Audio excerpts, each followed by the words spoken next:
Okay, I'd like to call the joint board meeting between Western Lane Fire and EMS Authority, Scioto Valley Fire and Rescue, and Western Lane Ambulance District to order.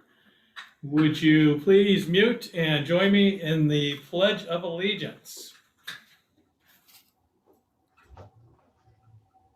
I pledge allegiance to the flag of the United States of America and to the republic for which it stands, one nation, under God, indivisible, with liberty and justice for all.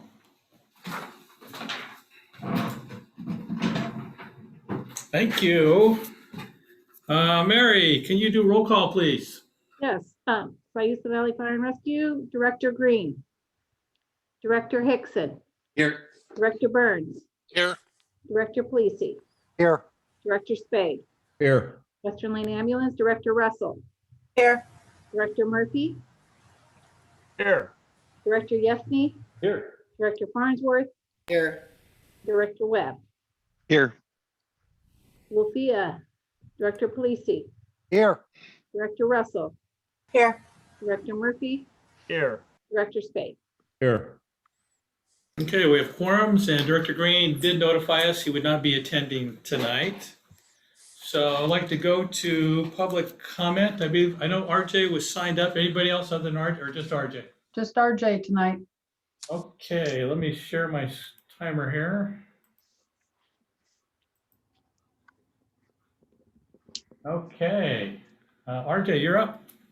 Good evening. I'm RJ Pilcher, Budget Committee Member, 87842 Sandra Street, Florence, Oregon, 97439. These comments are for the Western Lane Ambulance District Board of Directors. I sent in a correspondence about the Capital Replacement Fund included in your packet. I hope that you were kind enough to read it. My hope is that you will get clarification on the ending balance for fiscal year 21. If you look at the February balance sheet under bank accounts, the listing for 1090 equipment reserve is $957,775. The listing in the current month under 1090 equipment reserve is $764,009. This is in the ballpark of the listing in Exhibit C that I provided. The difference is $194,795. I did not see any resolution in last month's packet to authorize the transfer of funds out of the Equipment Reserve Fund. I see no transfer in the monthly P&L, but what I do see is an increase in the general fund balance of $216,000, while the March P&L has a net loss of $14,406. On strategic planning, I think that you're doing your constituents a great disservice by not having a specific plan for Western Lane Ambulance District. And when it comes to the phone questionnaire from Nelson Research, I don't think you should waste your money. The questions asked are leading and pointed to a predetermined outcome. Did you have a question like if you could have a quality ambulance service that had the same response time without having taxpayer money, would you be willing to consider a private ambulance carrier? Or, WLFEA is the administrative umbrella for SVFR and Western Lane Ambulance District. Each year, WLFEA's budget has increased with the budgets of SVR and Western Lane Ambulance District have continued to climb. Would you still be in favor of continuing the joint administrative agency? It is evident to me that the chief is all over the merger so that he can have control of Western Lane Ambulance District budget for the benefit of SVFR. It looks to me that he is after the overtime portion of the budget that he plans on filling with firefighter paramedics. So a merger, you will have a geographic area close to 1,000 square miles subsidizing a fire department a third of its size. So I ask, is this good for your constituents? For your consideration, thank you. Okay.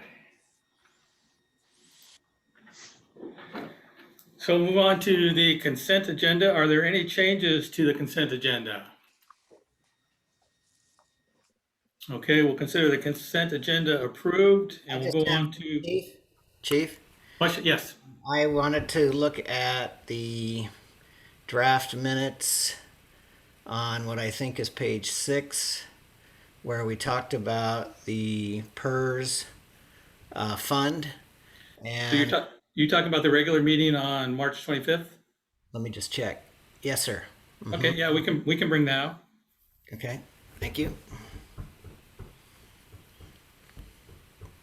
Anything else on the consent agenda?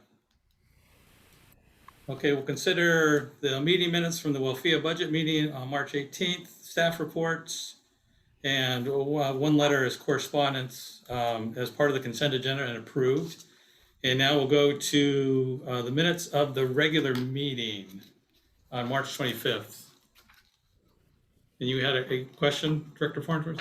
Yes, so in the paragraph titled WLFEA discussion, restrict funds for PERS unfunded liability, the very last sentence, it says Director Farnsworth motioned to move funds to a reserve fund. There was no second.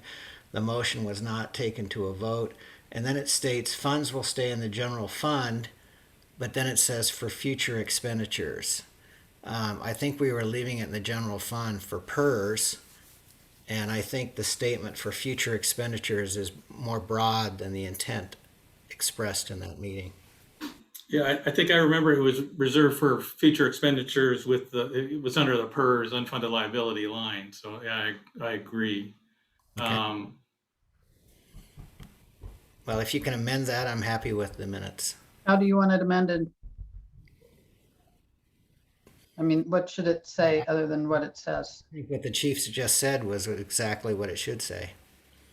So So- in RFE for future PERS expenditures.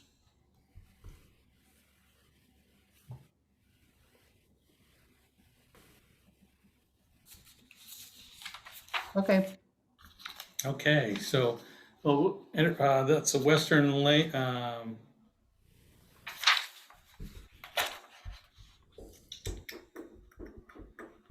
So we need to approve those minutes. I'll make a motion to approve. Second. Okay. So no, it has to be, we'll do one district at a time. Sorry, Director Burns. I'll second for Western Lane. Okay, Director Yesney seconded. So any discussion? So roll call vote, Mary, for Western Lane Ambulance District. You're muted. Director Russell, Yes. Director Murphy, Yes. Director Yesney, Yes. Director Farnsworth, Yes. Director Webb. Yes. Okay. Now for SVFR, Director Burns, go for it. So moved. Okay, is there a second? Police second. Awesome. Any discussion? So Mary, SVFR, roll call, please. Director Hickson. Director, Yes. Director Burns, Yes. Director Policey, Yes. Director Spade. Yes.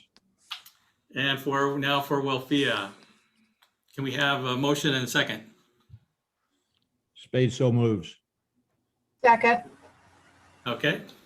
Roll call vote, Mary? Director Policey, Yes. Director Russell, Yes. Director Murphy, Yes. Director Spade. Yes. Okay, the meeting minutes from the regular meeting on March 25th have been approved. Now we can go to a review of the monthly financials. all right, thank you, Chief. 3/4 into the fiscal year, expenses should be tracking around 75%. The financials are looking good for both districts. Personnel services and materials and services are all under budget. The $8,400 to Western Lane Ambulance for the purchase of the crosswalk easement was transferred to the PERS savings account earlier this month. And those are the only things I really have to point out. Are there any questions on the financials from the board?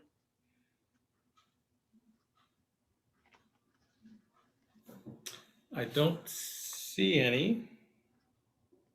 Okay, we'll move on to old business. First one is the 7A, discuss moving funds to the local government investment pool. I'll turn that over to you, Dina. Okay, thank you.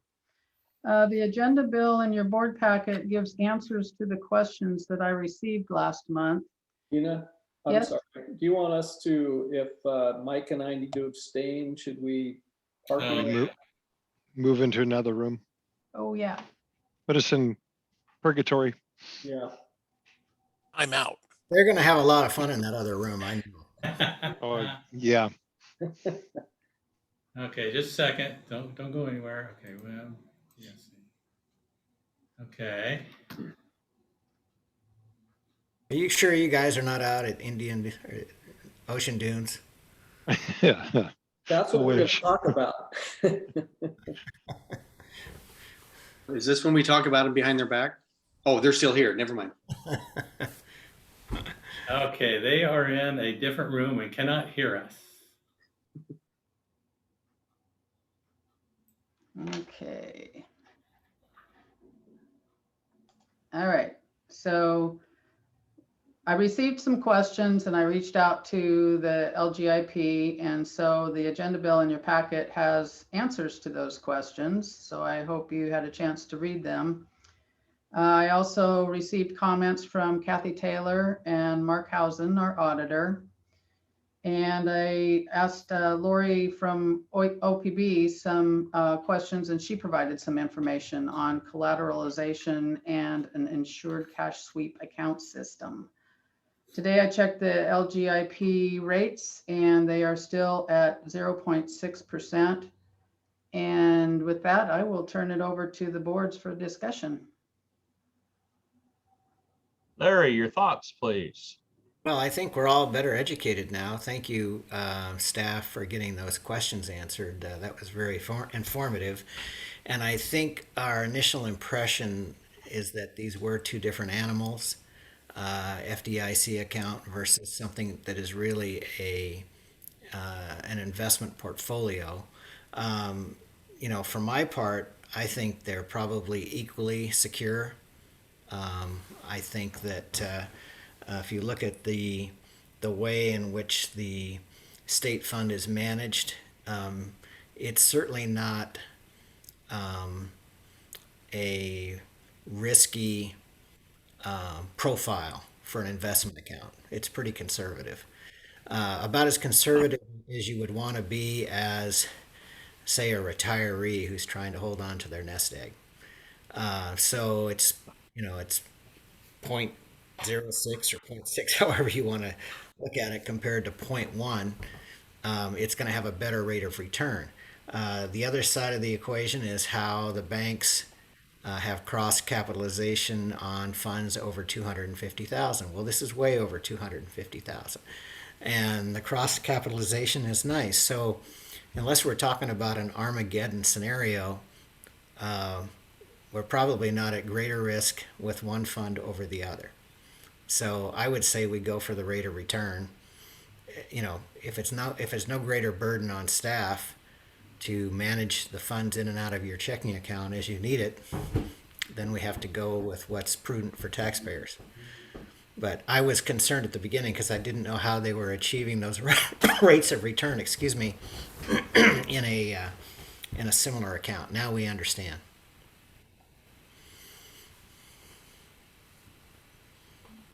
Any comments, Cindy?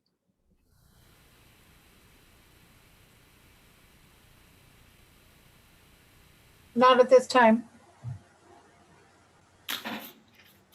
Chief, do we need to make a motion and vote on this? What are you wanting from us tonight?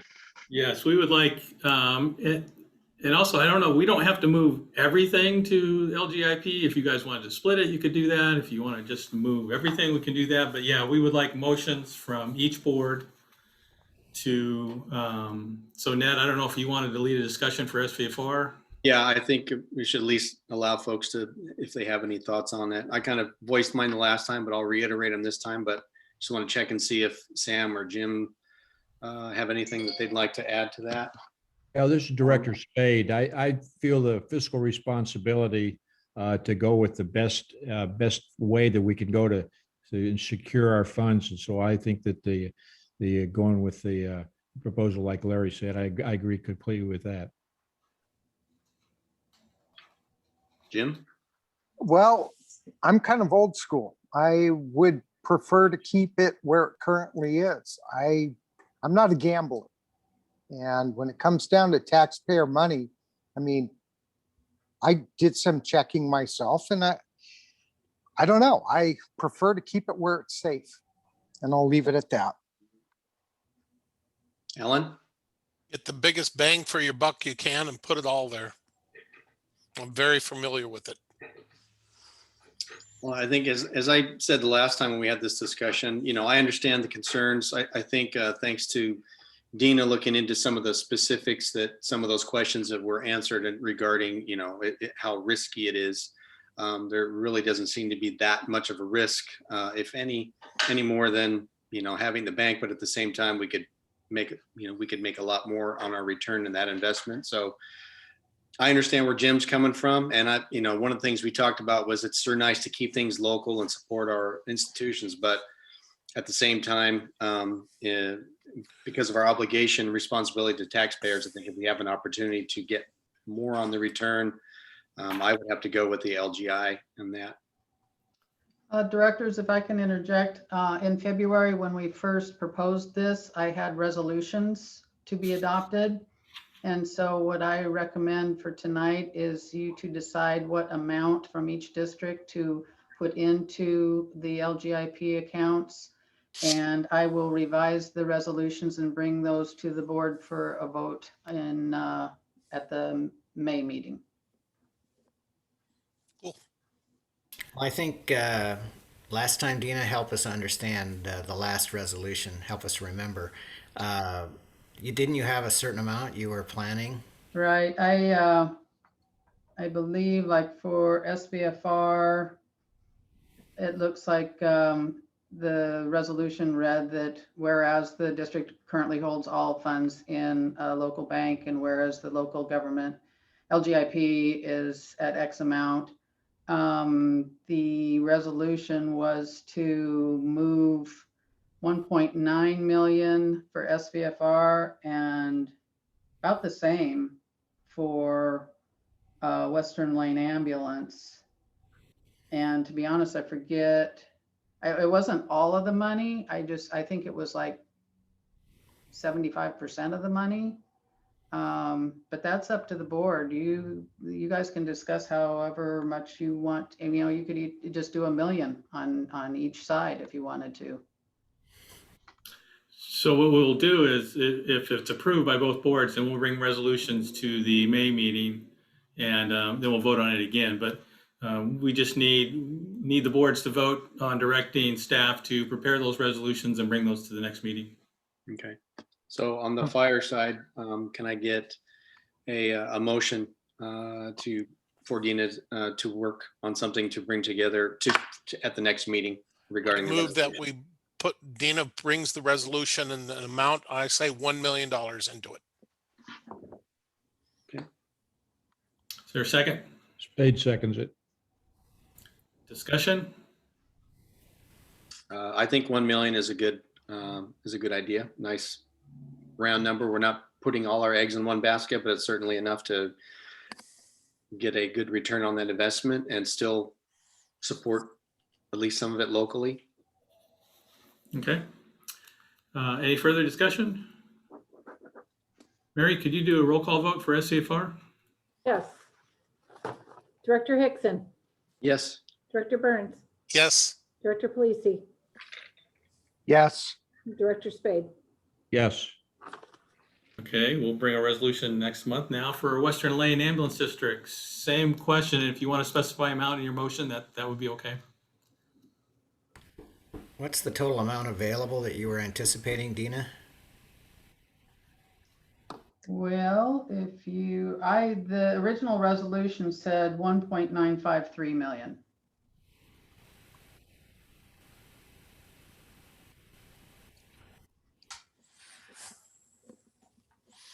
Is there a motion from Western Lane Ambulance District? I would make a motion that we move $1.5 million. I'll second. Been moved and seconded. Is there any discussion for Western Lane Ambulance District members? Mary, could you do a roll call vote? Director Russell, Yes. Director Murphy, Yes. Director Yesney.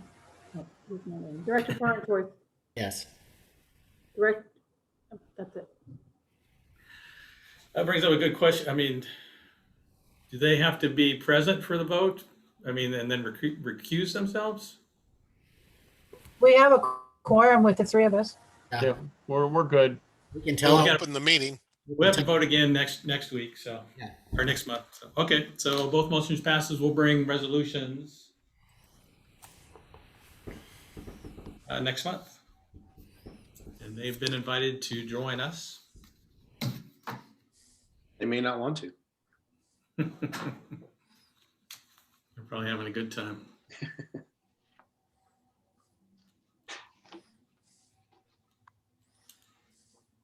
Okay, there's Rick and there's Mike. So just to bring you guys, Rick and Mike, up to speed, SVFR voted to move $1 million to LGIP, and that'll be in a resolution next month. And Western Lane Ambulance District voted to move 1.5 million to LGIP, and that'll be again in a resolution next month to vote on. Okay, thank you, Dina. Our next agenda item is strategic business plan process. So I sent you the final draft. We're ready to go forward with our strategic plan process. As you remember, we've had several meetings with LCOG, Jacob Callister, and they're going to be running it for us. I just wanted to give the board one last opportunity. Any comments on the process? And then we also need to, we don't have it budgeted, so we need to have each district approve $10,000 to, and I think that's a maximum cost, at least from their proposal. Cost could change depending on how many hours they actually do it. But I think that's a worst case scenario that we're looking at. So any questions on the strategic plan?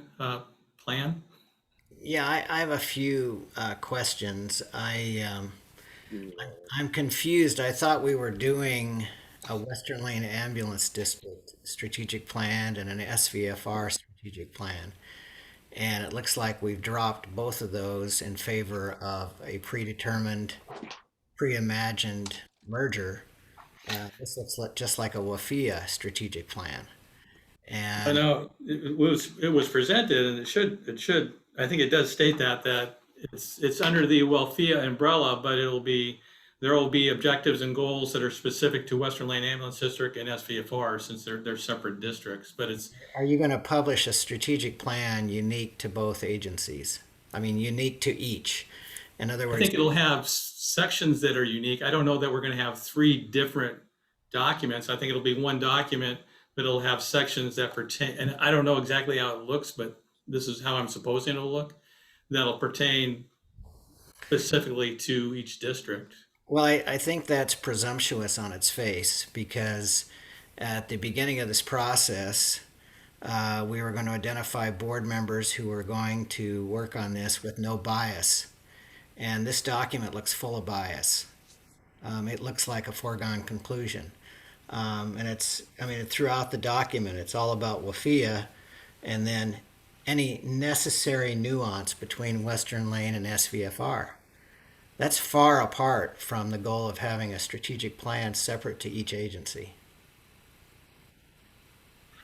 And also a question, Chief, or to all board members.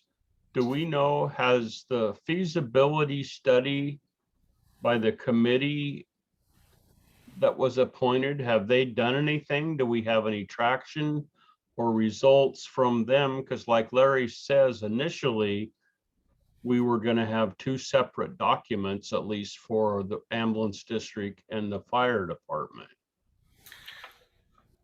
Well, I don't think it was, I mean, from my understanding, it was, I don't remember ever hearing 2 separate documents. I mean, that we would do this together, but that there would be goals and objectives that would be specific to each agency. That's my understanding. As far as the integration committee, they have met several times, came up with the polling questions. We've come up with, well, you'll hear more tonight about WLFEA. Is that what you're asking, John? Yeah. I guess I'm under the same impression that Larry is. Originally, we are two separate organizations still until we make a decision. And I think we have to act accordingly. You know, even though I asked for this presentation tonight, and part of the reason that I asked for that was to help us gain traction for the strategic plan and get a consensus by both boards if that is still the, if we have enough information, and do they want to lean that way, or do they just want to stay as we are, combined for administrative services? I mean,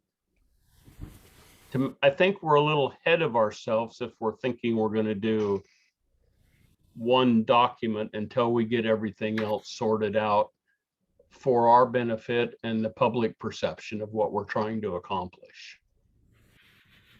I could be wrong, but that's just my thoughts. I have a question. Dr. Burns. Thank you, Chief. Bishop Farnsworth and John mentioned there's an integration, this committee talking about the merger. Who's on it? This is the first, I know we talked about it, but I've never heard of one was actually formed. It is Director Green, Director Webb, Director Polisi, and Rick, were you on that? Director Yesney? Yeah. Who appointed? I think it was Director Murphy and Director Hickson. Yes. Well, nobody asked me. You probably weren't at the meeting then, Alan. It was done in a public. Yeah. It was done in a public session in a regular Okay. meeting. Yeah. Okay, thank you. But I guess my comment is they were appointed. They've done some kind of feasibility study, but none of that information's been shared with us. None of it. Yeah, I just found out there was a committee. I guess you have to, what do you mean by feasibility study? We've shown many times what the process would look like. Tonight, we'll even talk more about what our staffing models would be, what admin issues we have. Well, Chief, when we started talking about this, Director Green was the one that did not want to have any conversations about further merger talk until we figured out if it was feasible to do so. That's why we started this feasibility group. and that's the way I remember it. I mean, Chief, several times we asked you not to use the M word anymore. And the feasibility study, the context of that was supposed to find out if it was even possible. We were talking about, whether or not it would be allowed under law, whether or not it would be feasible under any new regulations. And then there were questions about how are we going to gain any additional synergies over what we've done now? I mean, right now, we're operating as two separate and unique agencies that happen to share a business office. And I think we'll go over a lot of details of that tonight. I understand, and I think your presentation, I've already looked at it, it's far beyond what you've been asked to do by this board in the past. Well, I disagree with it, Larry. I know that you're against it, but Right, that's I not the understand. direction I'm getting from the other board members. I understand, but what I'm seeing here in this document that you're asking us to look at right now is the bias that I have spoken about in the past that shouldn't be here until the feasibility was finished and presented back to the board members so that we could discuss it and decide if it was something we wanted to look further into. Instead, we have an abandonment of two separate and unique strategic plans in favor of your dream and vision, which is to merge the whole thing lock, stock, and barrel. I think that's unfair, and I think that's uncalled for, Director Farnsworth. I was brought in specifically to bring these agencies together, and if the board decides to go in a different direction, we go in a different direction. I have no say in the process. It's up to the board of directors. I was brought in to do that. I will do that until I'm given different direction. Feasibility study, ESCI quoted, I think it was $50,000. I can answer your questions about whether it's legal. We're not the first agency to do this in the state of Oregon or in the Lane County. It's been done many times. It's an easy process. That doesn't mean we should do it. It just means that it is easy to do. The hardest step is going to be if the boards decide they want to do it. Well, We'll go over. what about the voters, Chief? You indicated in the past that this would be up to successive votes by the taxpayers. No, I said it would be successive votes by the board of directors. So we're going to take it away from the taxpayers. Would you let me finish, please? If we go to a merger, and we're not talking about a merger for many years, if we even did that, that would be up to the citizens. They would have to vote to dissolve the fire district and the ambulance district and to form a new district. Integrating operations does not require a vote of the citizens. It would require a vote of the directors. Well, my thought is, just looking at the documents you're going to present tonight, that you've already made that decision for everybody by eliminating two unique. I don't have a vote. I know you don't have a vote, but you have prepared this document, which doesn't have a unique strategic plan for the ambulance district nor for the fire district. If that is the direction the boards want to go, then we will prepare those plans. Director Webb, you have your hand up. Yeah, just basically the feasibility study, where we came down is we wanted to do a strategic plan to see if it's something that we can do. This is essentially the plan that we have before us is based upon how this would look as a joint district. Is it feasible? And this is a process that we need to go through under the planning. As we hammer this away, this is how we're going to determine if we want to go this direction or not. It's not a foregone conclusion, but this is how we figure out if we take this step. The survey is the same thing. Is the public willing to support us in this step? And that's what why the two are in combination, and that's what we've been working towards.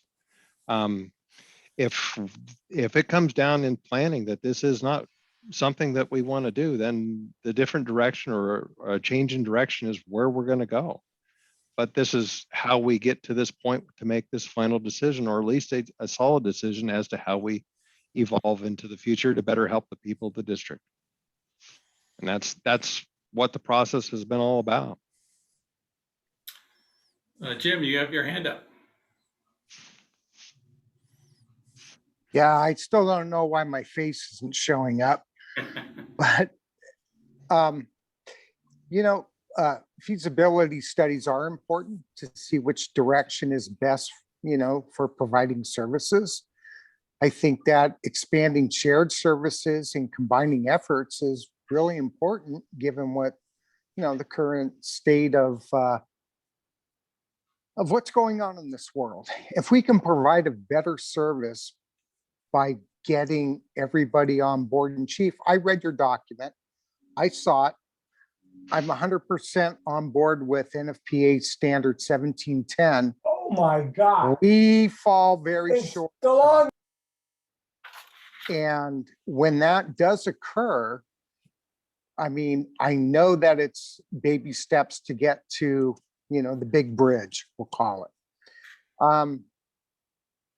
I say no harm, no foul. We look towards what's the better service model for the community.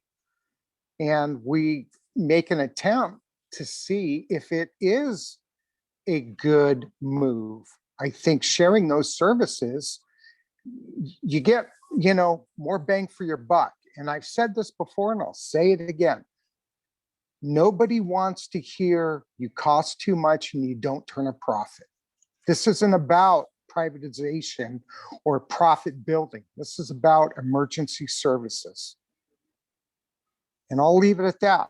And if my fellow board members disagree with me, so be it. I've lived it. I've been there. I know it. Chief, I need to get us back on track a little bit. Sure. We drifted more towards your PowerPoint presentation than the strategic plan. Western Lane Ambulance Board Directors, Rick, Mike, Cindy, how would you like to see us come out of the strategic plan? One document, we go into it together, we come out with one document that specifically lays out Western Lane Ambulance and the fire department, or do you want to come out of it with two total separate documents? We have to determine that before we go into the strategic plan, I believe. Personally, John, I don't see us determining that until we get into strategic planning. I think that's what we need to make the call is how are we going to evolve on this? And the document that comes out of strategic planning may be 2 documents. It may be a document that further integrates the district. Those are the questions we need to ask within this strategic planning. And so I don't see an end document based upon, I think if we fix how the outcome is going to be based upon the number of documents we're planning, then I think we're misleading ourselves, we're confining ourselves to an outcome. I think we need to be more open as to what planning produces and what direction we choose to go. Rick? Well, I think we're already 3 entities working together to some degree. So I would see it even if we don't move any further as being consolidated probably into one document. It could cover 3 different agencies in the same document. We're kind of nuancing whether we break a single document into 3 pieces or combine the 3 pieces into one, and the 3 pieces all have commonality, and we need to look at whether we're going to continue to move to closer together. The M word, is a ways off for sure, but there are possibilities of further consolidation that we should probably take a look at. And I think we have to do this as 3 entities together. It doesn't make sense to me for the 3 not to at least meet together and continue to discuss the commonalities of the way that we can move together. Cindy? I think that you've got to look at all 3 agencies, but I can see where, like Rick was saying, that we share so many things together that why can't the one document show the 3 agencies and how they have the commonalities and if they stayed separate or if they stayed together?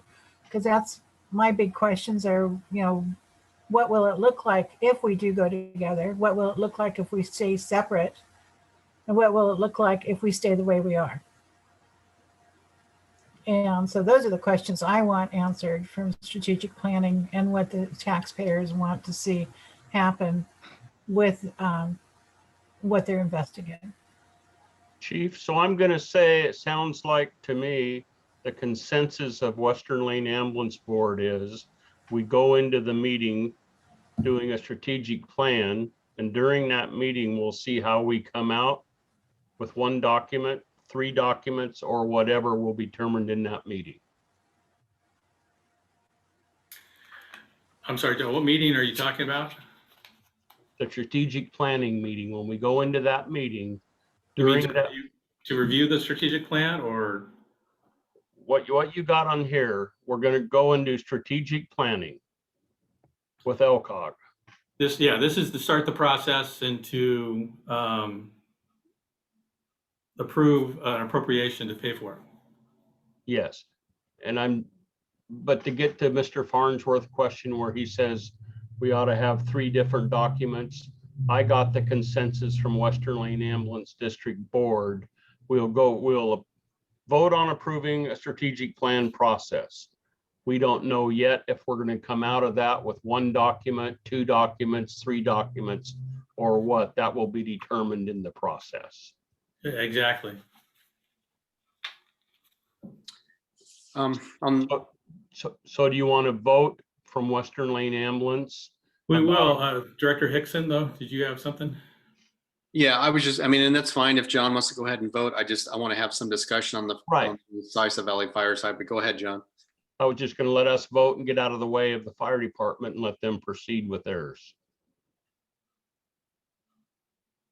Okay.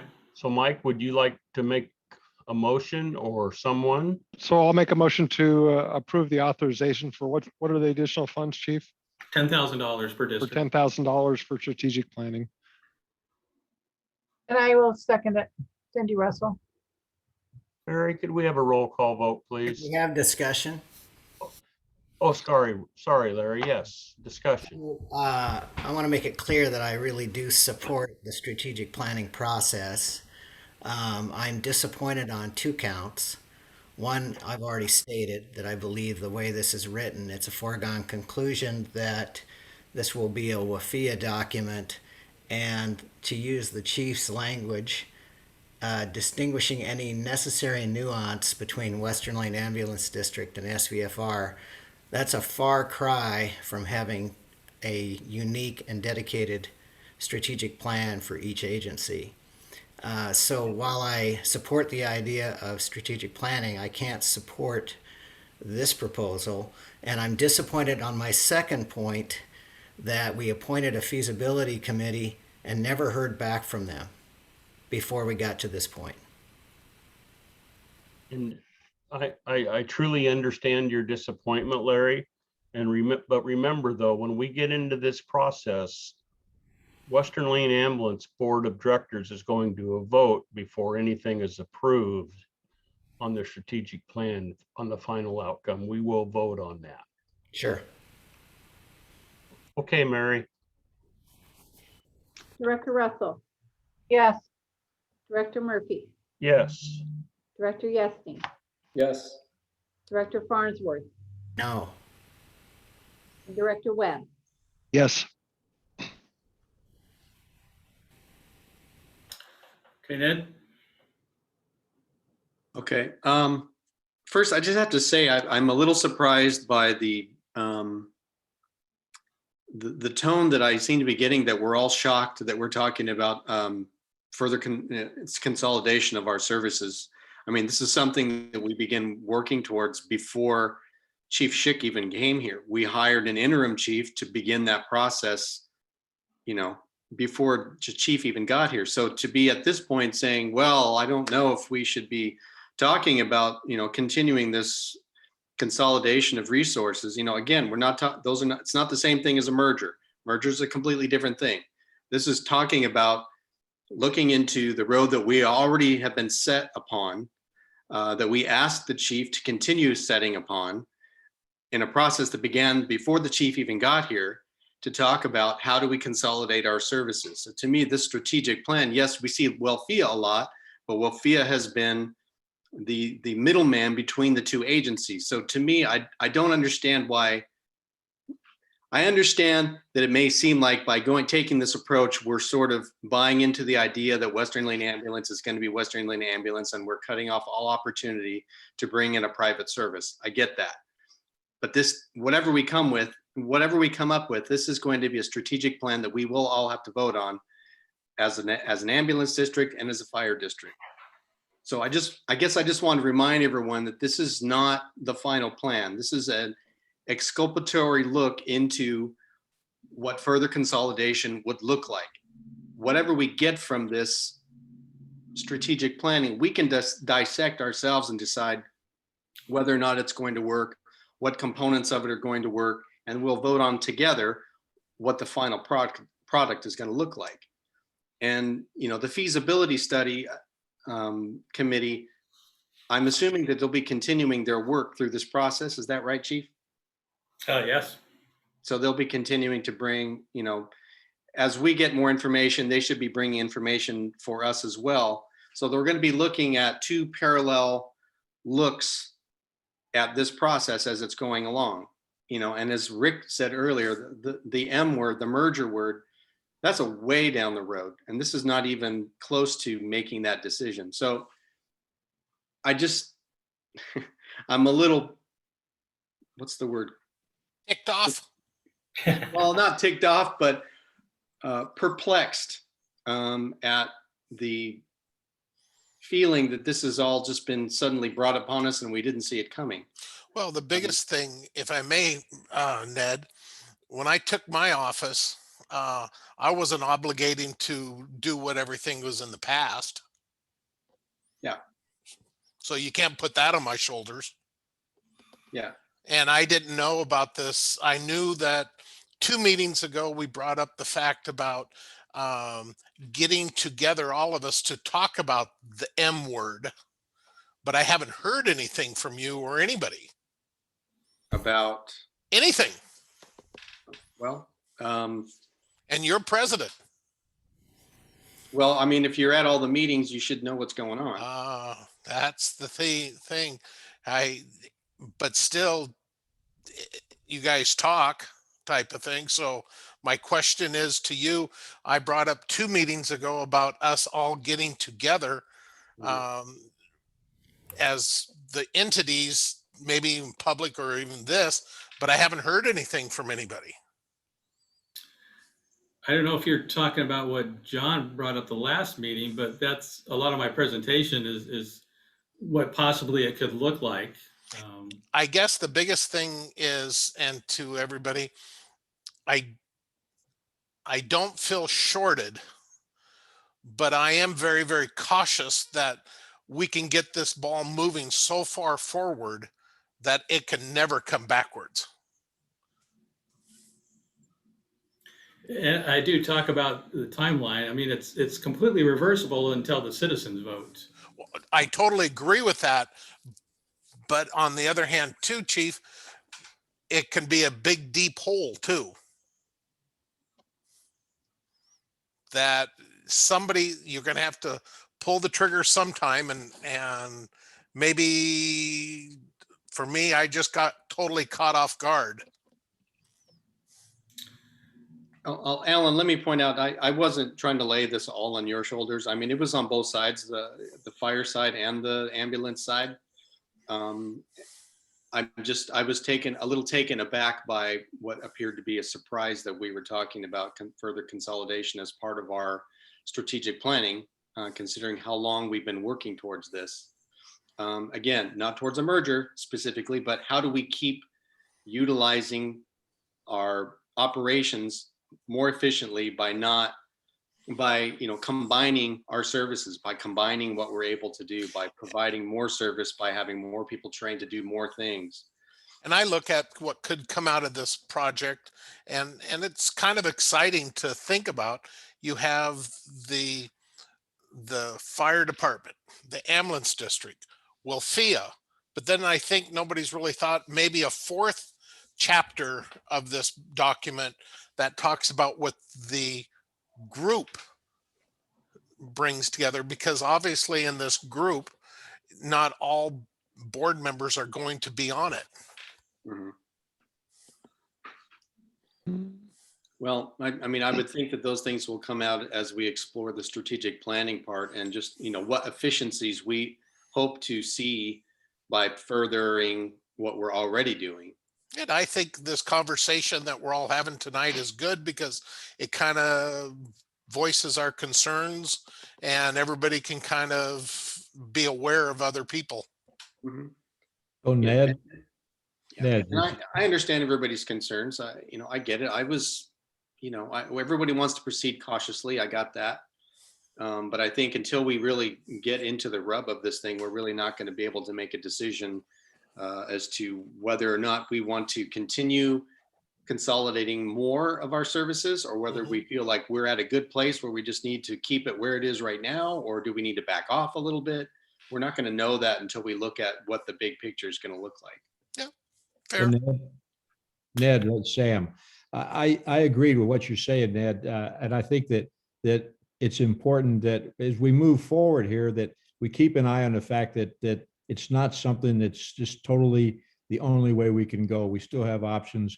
And I think that it's important that we've been working since I've been on the board for this consolidation and working jointly, as you say, to give more services to the community is the bottom line. I'm looking at it as a better way to do it, a better mousetrap. And I'm all for us proceeding with a joint strategic plan. Thanks, Sam. Jim? I have to agree with Sam and everybody. When someone dials 911, they don't want to have 2 different toolboxes to choose from. They want one. And if you have capable staff that can provide multiple functions, why would you turn it down? You want people that are capable in either emergency or non-emergency to make a decision on what's going to be best. And to just say, oh no, you're medics only and you're firefighters only, that's asinine. You might as well go back to the 50s. We're talking about today's services and what is necessary. And You look at a vehicle accident, you need both. You need fire and you need EMS. You go to a structure fire, you need EMS as well as fire. They all go hand in hand. So why not look to what's best for providing those emergency services? So as far as a strategic plan, yeah, do it. We've been doing it. Let's keep doing it. And if we need to get into a room and hash it out, so be it. But I would really hate to see us take 10 steps backwards when we've taken 20 steps forward.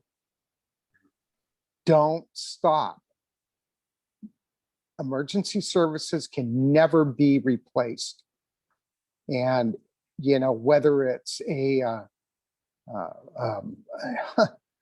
I don't want to try to, crystal ball emergencies in our community, but folks, we're all alone.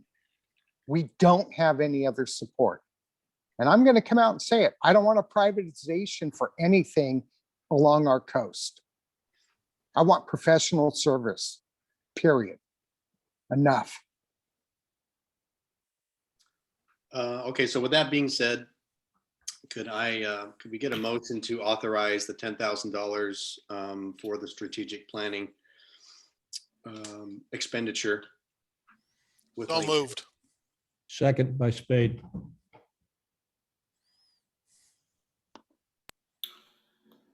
Mary, can you do a roll call vote? Director Hickson, Yes. Director Burns, Yep. Director Polisi, Yes. Director Spade. Yes. Okay, thank you, everybody. We'll go on to item number 3. This is something that the integration committee has worked on. And we were asked to prepare a poll of citizens. Public Affairs Council, who we were working with, they have subcontracted with Nelson Research to perform a phone poll of citizens. They came with, I don't know, about 3 times as many questions as you see here, and the integration committee worked on paring those questions down. So I just wanted to bring those up for discussion by the entire boards, and there is a cost associated with that. All the information is there. They're thinking about 300 responses. They said they could do that in a weekend, and that we would have the results the following week. They've done a lot of these, so they think 300 is more than statistically significant. I have given them our precinct areas and the areas of the district, so they know exactly whom they should be calling. So we're looking for approval of the questions, and then a cost of $7,000 for each district. I'd like to comment on these questions. The impression I got, once again, by reading them is that it's highly likely that this is just fodder for those who support the consolidation and merger of these districts. I think these are biased questions.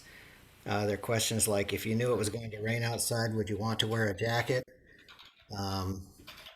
The questions just don't seem balanced. I would think that if we were going to put questions in front of a group of citizens, that we'd want to have both pro and con statements, just like you might in a voter's information package, sharing with people the different views about the question before the voters. If they just want to call 300 people up, as I've said before, if taxpayers really understood how finances are managed in this district, they'd vote no on the levy. And I still believe that. And that's the feedback I've received from many, many people in our community after my editorial. So I believe these questions, you're going to get a foregone conclusion answer, and you're going to spend $14,000 just substantiating positions you already have. If you want to do a more fair and balanced approach, you'd have a pro and con article given to each person that's going to be polled, and then you'd ask them questions that weren't so directed like many of these are. That's just my view.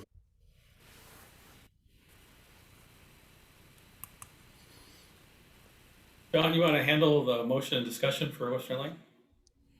Sure. So what we're saying here, Chief, that it's $14,000 for 300 people.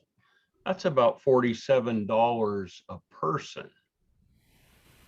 And that just seems high to me, but I've never been involved in a poll such as this. Is that normal?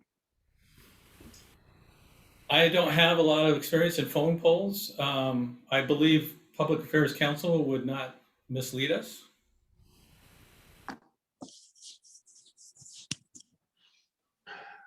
Mike or Rick or Cindy, any comments or If I thoughts? remember right, part of the survey, this is towards the same group that would be managing the levy. And part of the questions are based towards that as well. So this is the first step that they do in the levy anyway. And if we time it now and include some of the questions that we were thinking about for strategic planning, it could be beneficial to the district as far as getting the pulse of the people as we go forward in planning. That's why the timing of this time, it would reduce our costs that we were looking at on the levy portion, because this is something that we'd be incurring at that time anyway. Rick, you got any thoughts?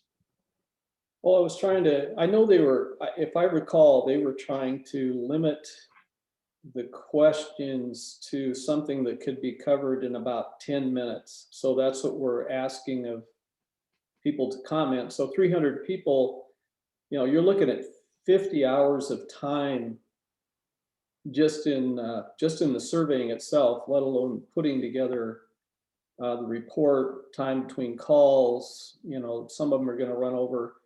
So I kind of figured it that way. And if you have even somebody at $20 an hour, you're racking up 10 grand just on the polling.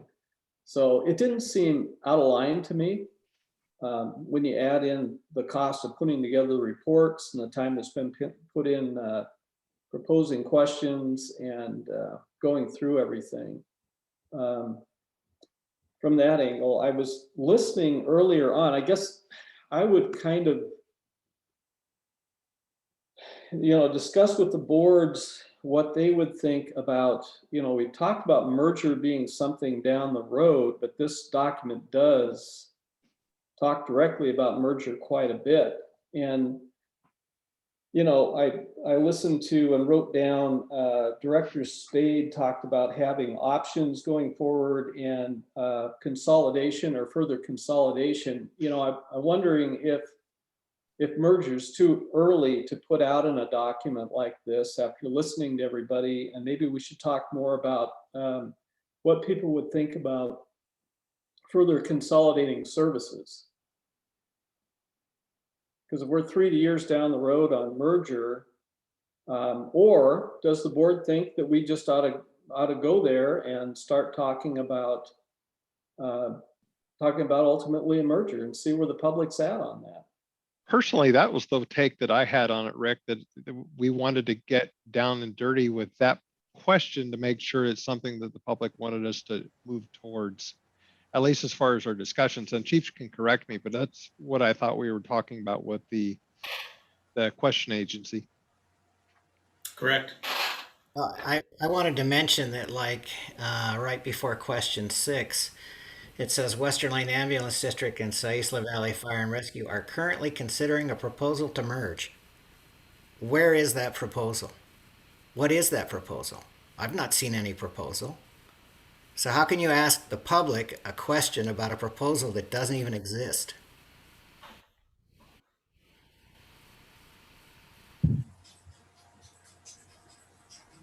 Cindy, you got thoughts? So we have 19 questions on this, and I was just counting how many questions said the word merger in it. I think we do need to cut back the questioning. If you knew the proposed merger, are you in favor of the merger? It's like we're driving merger. We need to drive, like I said before, I want to know what it's going to look like 3 different ways. And I think the public does too. I think at this point, we need to find out what do they understand about WLFEA versus Western Lane versus Sayula Fire, and stop driving the merger word to them.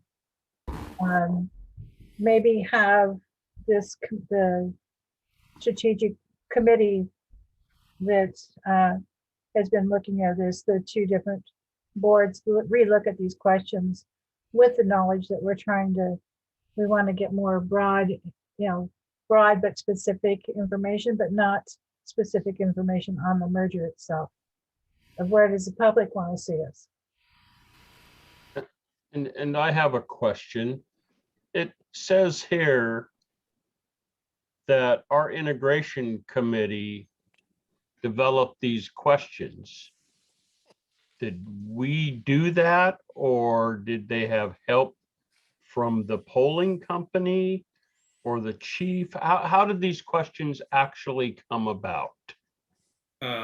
Melissa Morton from Public Affairs Council developed, I don't know, she had 60 some questions that she presented to the integration committee, and they pared those questions down. A lot of input from Public Affairs Council, what would be a good question, what questions should be in there, what questions shouldn't be in there. I think some of the committee members suggested questions, and Rick and Mike and Jim, correct me if I'm wrong, but I think it was just a discussion back and forth.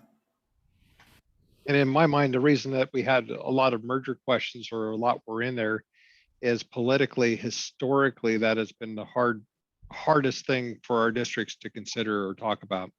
And it's been the hot button where people would back off and say, no, they don't want to do that. And I think that's something that we really wanted to gauge.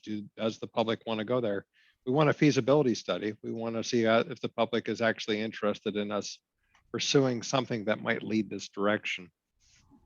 Mike, what if on the questions that, like in question number 4, you ask a question and it says yes, then skip to 5 or go to B or whatever. So what if we integrated a question in there about merger to the public to say, do you want to speak on the merger or the possible merger or something like that? And then go into more specific questions on that, depending on their answer, doing a similar format to what you're doing on question 4. Would that help out everybody and understand, In my mind, that would be okay, but I just want to make sure that people, for the feasibility, to me, it's political is the biggest hurdle that the feasibility has.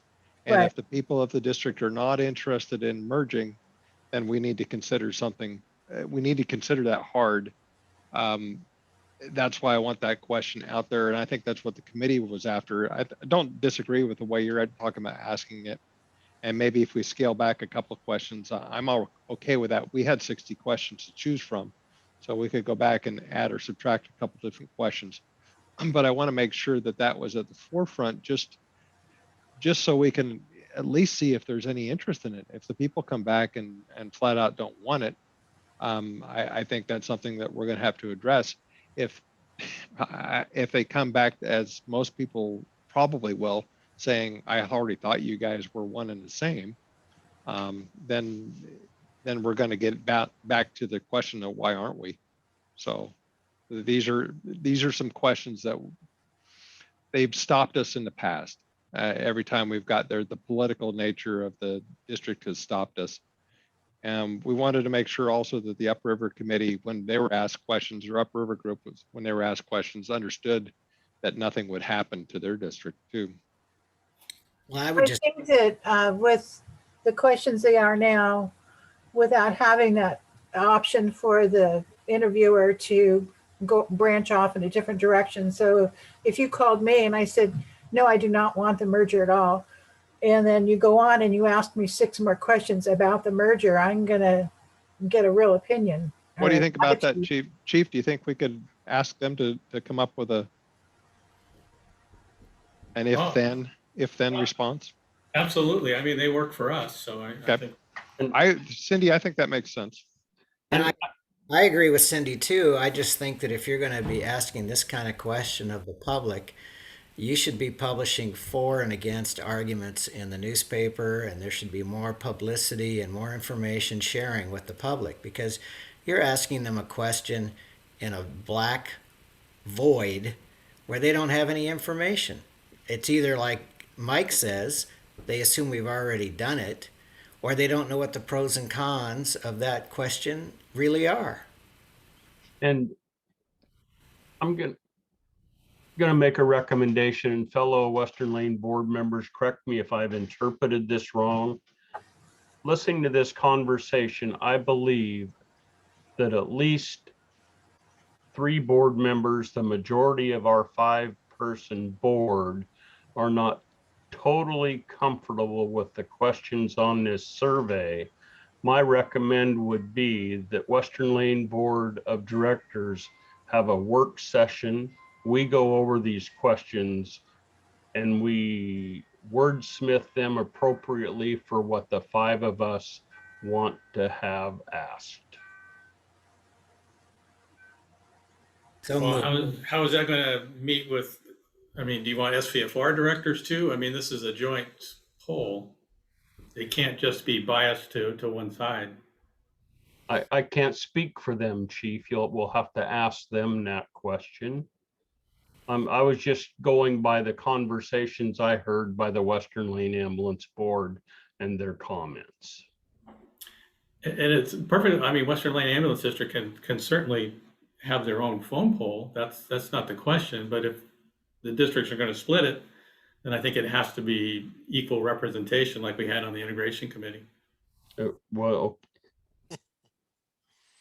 yeah, if all 10 members want to have a work session, and it could get ugly and it might last 6 or 8 hours before we come to a consensus on these 19 questions. I don't care, but I am not ready to ask the Western Lane Ambulance Board of Directors to vote on this tonight with the comments I've heard from them, Chief. That's fine. I think it's a poll that we need to do. It's just a question of the questions. So I'm in favor of funding it, but we need to get it honed down with the questions. I think that's true of at least Western Lane, and I have the feeling it'll be true of. Is that in the form of a motion, Cindy? It's a form of opinion. I agree with Cindy. We definitely need the polling. Well, why don't you send it back to the integration committee to refine the questions as you've asked? And then we can come back to you with a revision rather than. Can So can we make a motion to fund it with revision of questions through the integration committee? And Mike, who can directors send their thoughts on these questions and any other questions they want to? Go through Chief Schick. It had to go through the chief. Okay. Got that, Larry and Cindy and Rick? Yes. So then I would entertain a motion to approve the funds, but not the questions at this time. So moved. I'll second. We have a roll call vote, please, Mary? Yes. Director Russell, Yes. Director Murphy, Yes. Director Yesney, Yes. Director Farnsworth, Yes. and Director Webb. Yes. Good luck, Ned. Well, this is going to become even worse because so my feeling on this is that I think we're putting the cart before the horse in terms of this specific survey. If we're going to be talking with people about merger and consolidation, I really honestly feel, and this is based on comments from directors on both sides, which is that I think Larry said it, people either have a void in terms of understanding what it is, or they already thought we did it, which to me says the public is not educated enough yet to understand the questions we're asking them. My personal feeling is I think we need to spend a little more time educating the public about what we're doing, how we're doing it, what it means before we start asking them questions about how they feel about it. To me, it seems like the survey should be something that happens after we have done the work on determining what the strategic plan should look like so that we have a better understanding of what questions we need to ask the public, and taking the time to educate them about what we're doing. I still get the feeling there's a lot of people that really don't understand it, even though we've been at this for, 4 years. Eons. Yeah. And I think the people's, the M word is so negative because it harkens all the way back to the rural and city fire department merger and sort of the bad taste that was in everybody's mouth. And, that was eons ago. And, it took a really long time for people to accept that. But yet here we are all these years later, and you bring up the word merger and people still have the same sort of reaction to it. It's not that I don't like the idea of getting public opinion. I think it's great, but I think we have an obligation to educate the public a little more before we start to ask them questions about things that they don't really, a lot of people don't really understand. And I don't think we're going to get our money's worth asking those questions if we're going to be spending thousands of dollars. I think we're going to get answers from people who either have an opinion already or have no idea what we're talking about. And I don't think that's very valuable. And Ned, just one comment, just so you'll know, in my opinion, if your board decides they don't want to move forward and approve this dollar amount tonight, that just basically null and voids our vote because we're not going to fund the whole thing. So Right. So I just wanted to let you know doesn't matter what you decide to me, Ned. Well, I appreciate that. And I understand what you're saying. And maybe we just need to take a harder look at, if we want to do the survey, we need to take a harder look at the questions. And I think asking people about mergers and asking people about some of the things that we're asking in these questions, maybe those aren't the questions we need to be asking. I mean, maybe we need to be asking questions that are specifically geared towards, the strategic plan that we're working towards, or that we think we'll be working towards. But, again, I don't know if this is the time to ask those questions. I still feel like we should do the survey, but we should do it after we have a better idea of what it is we're trying to do. Well, Ned, I think you got a really good point there, that you put the cart before the horse, or which way does it go? And I think that I was trying to think of anything that I've seen in the public venue about the merger, or about how the structure is organized. I haven't seen anything as far as educating the populace and to ask them for specific questions about what do you think about a merger, when they probably don't even know that that's being considered. Most people wouldn't even know that. So how do we put what should be first? And I don't know if the people know enough about it that they could make a positive contribution with this questionnaire or not. Mm-hmm. We have to talk about.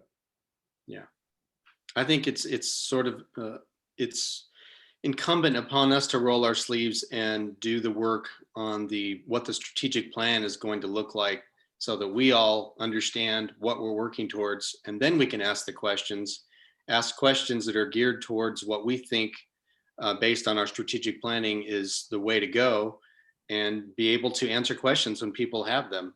If somebody asks me right now, there's probably some questions I don't have answers to, because I don't know exactly what the next 3 years is going to look like. I think we should figure that out before we start asking questions about the future. So I guess I'm saying delay the survey rather than putting it first. Ned, I personally, I'm speaking just as a citizen because I'm not on your board, but I think you've got it backwards. And I honestly think we need to throw this out there, because the information we can glean from this discussion and from this question being asked can lead strategic planning in one direction or another. And this truly is imperative that we understand how the public feels about this before we can make a good decision as to where we go as districts. I know it's a tough question to ask, and it's something that politically has been charged, but this is the question that we need to overcome one way or another if we're going to ever grow as a district together, or if we're going to make that long-term move. And let the public tell us how they feel. If it stirs the pot and it gets more people involved in our strategic planning, great. The more we get, the better. So that's my opinion. Well, I think, I mean, I agree with you, Ned. I think that asking people questions about information they don't have in front of them, I'll see you guys. if they don't have information in front of them about the pros and cons and the arguments for and against, you're asking them questions where they're going to give you guesses and uninformed choices. And do we really, as directors, want to make a strategic plan based on 300 guesses? No, I want those 300 people to know what's at stake. well, I think, I think, Mike, as you probably know, I obviously don't have any problem stirring the pot. So I think I understand what you're saying. Maybe it's a matter of coming up with some more poignant questions. But I still feel that they need to be geared more towards our strategic planning than the idea of merger.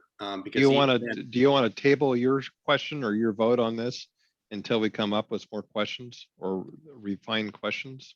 Well, let me ask the rest of the board how they feel about it. I'm just, I've sort of dominated this. I think what Mike said is probably a good point, that we probably should, maybe we could table this for now and find out how we're going to go, where we're going to go with the questions before we make a decision, yes or no, on the survey. Yeah. Jim? I'm here. No, I agree with what everybody has said. I think that us getting together and redefining the questions, so be it. Let's do it. I was part of that group that put together those questions and redefined them the first time. I think vetting them through all 10 of us is even more important. The more the public knows, the better. We don't want them to feel excluded. But I will say this, the public truly doesn't care in the long run. All they know is that when they pick up that phone, somebody of professionalism is going to show up to handle whatever their call was for. So, yeah, I'm all forward with moving it, but if you want to redefine the questions, great. So is it prudent to spend $14,000? Yeah, I would. I think before I'd be willing to spend that amount of money, I would want to feel better about the questions we're asking. That's why we get together and we vet them out and come up with final. Yeah. Yeah, we wouldn't pay the money until everything was done. Correct. Questions Correct. approved and polling done. Yeah. And one comment, Ned, maybe it's time we cut to the chase. What if Western Lane Ambulance District goes out for the phone poll, and in that phone poll, we ask questions about a levy, our operations, and privatization of the ambulance district? That poll of some type like that is going to tell us where we need to go and how. I don't know, just a thought. Yeah. I think those are some good suggestions, John. The only other thing, just looking at it from the fire side, is that most of those questions are geared toward the ambulance district in terms of the option levy and the privatization. So I would have not that I'm trying to be a miser, but I would have a hard time supporting a vote to pay for in the same way that you would. Right, I wasn't asking you to help pay for I that, know. Ed. I know. That was not my intentions if I sounded that way. No.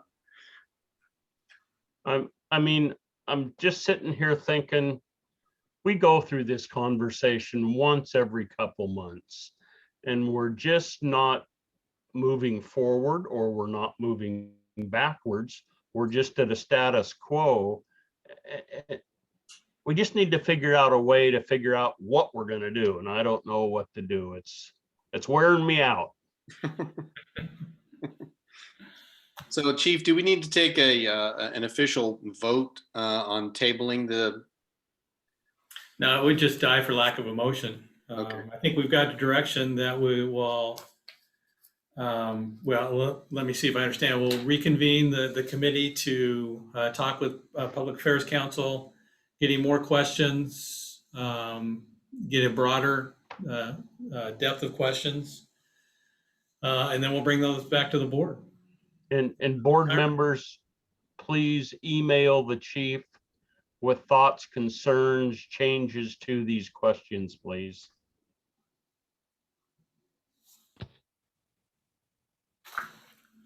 Okay, any more discussion on that? No, thank goodness. Yeah, okay.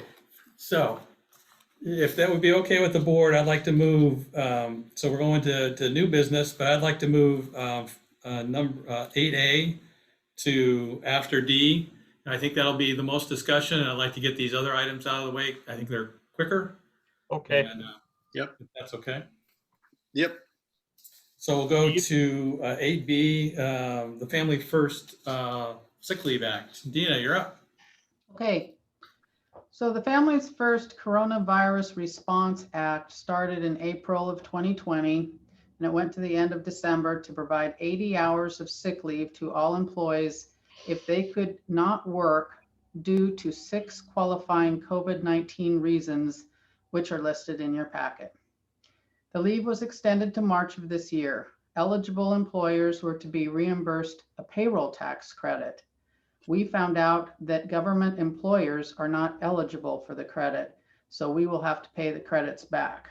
To date, we have the employees combined with all 3 entities have used a total of 453 hours. So the question for the board tonight is, do we continue to offer this sick leave to our employees through the end of September, knowing that we are not eligible for any tax credits? Staff's recommendation is that we do. So I turn it over to the board. Boards.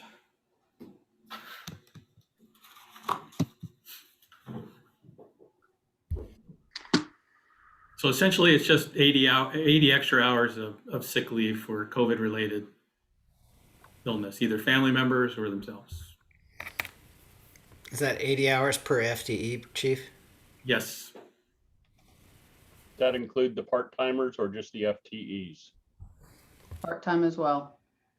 You know, it just seems to me as we have frontline caregivers and COVID should become less of an issue, but we're putting people at risk, and I would certainly support extending this as proposed.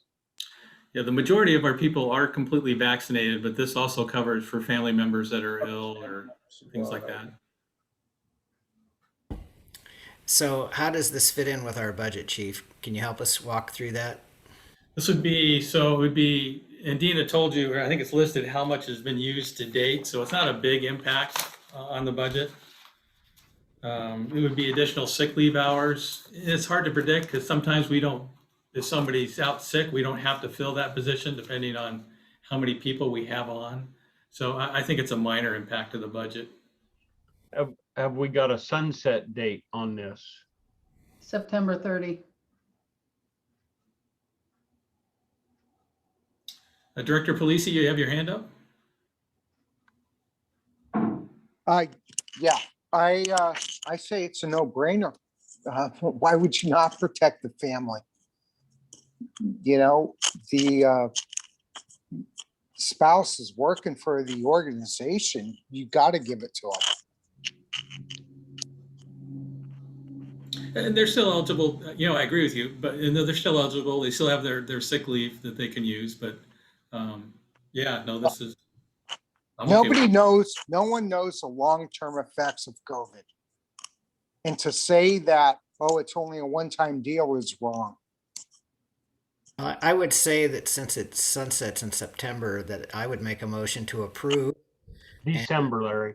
December? Okay. Yeah. Oh, I think it's September, isn't it? September. It's September, I'm sorry. Yeah. So I would just make the motion to approve and, hope that those who are affected can relax or have recovery for themselves and their families if needed. And if they don't need it, fine. But And so, yeah, I agree. I just make the motion that we approve it. We have a motion on the floor. Is there a second for Western Lane Ambulance District? I second it. Discussion? Mary, can you do a roll call vote for Western Lane Ambulance District? Director Russell, Yes. Director Murphy, Yes. Director Yesney, Yes. Director Farnsworth, Yes. Director Webb. Yes. Okay, Ned? Right, on the Saginaw Valley Fire side, can we get a motion as well? Police, I give a motion. Wait a second. Sam Spade, Yes. Yes.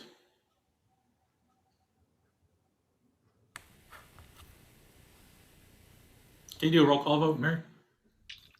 Director Hickson, Yes. Director Burns, He is gone. Director Polisi, Yes. and Director Spade. Yes. Okay, thank you. Our next item is, so ODOT is doing a sidewalk project from 126 to Munsell Lake, Munsell Creek Road, whatever that road is. So it's not, this is different than the crosswalk at the Western Lane property here across from Station 1 that crossed 101. This is going north and south up.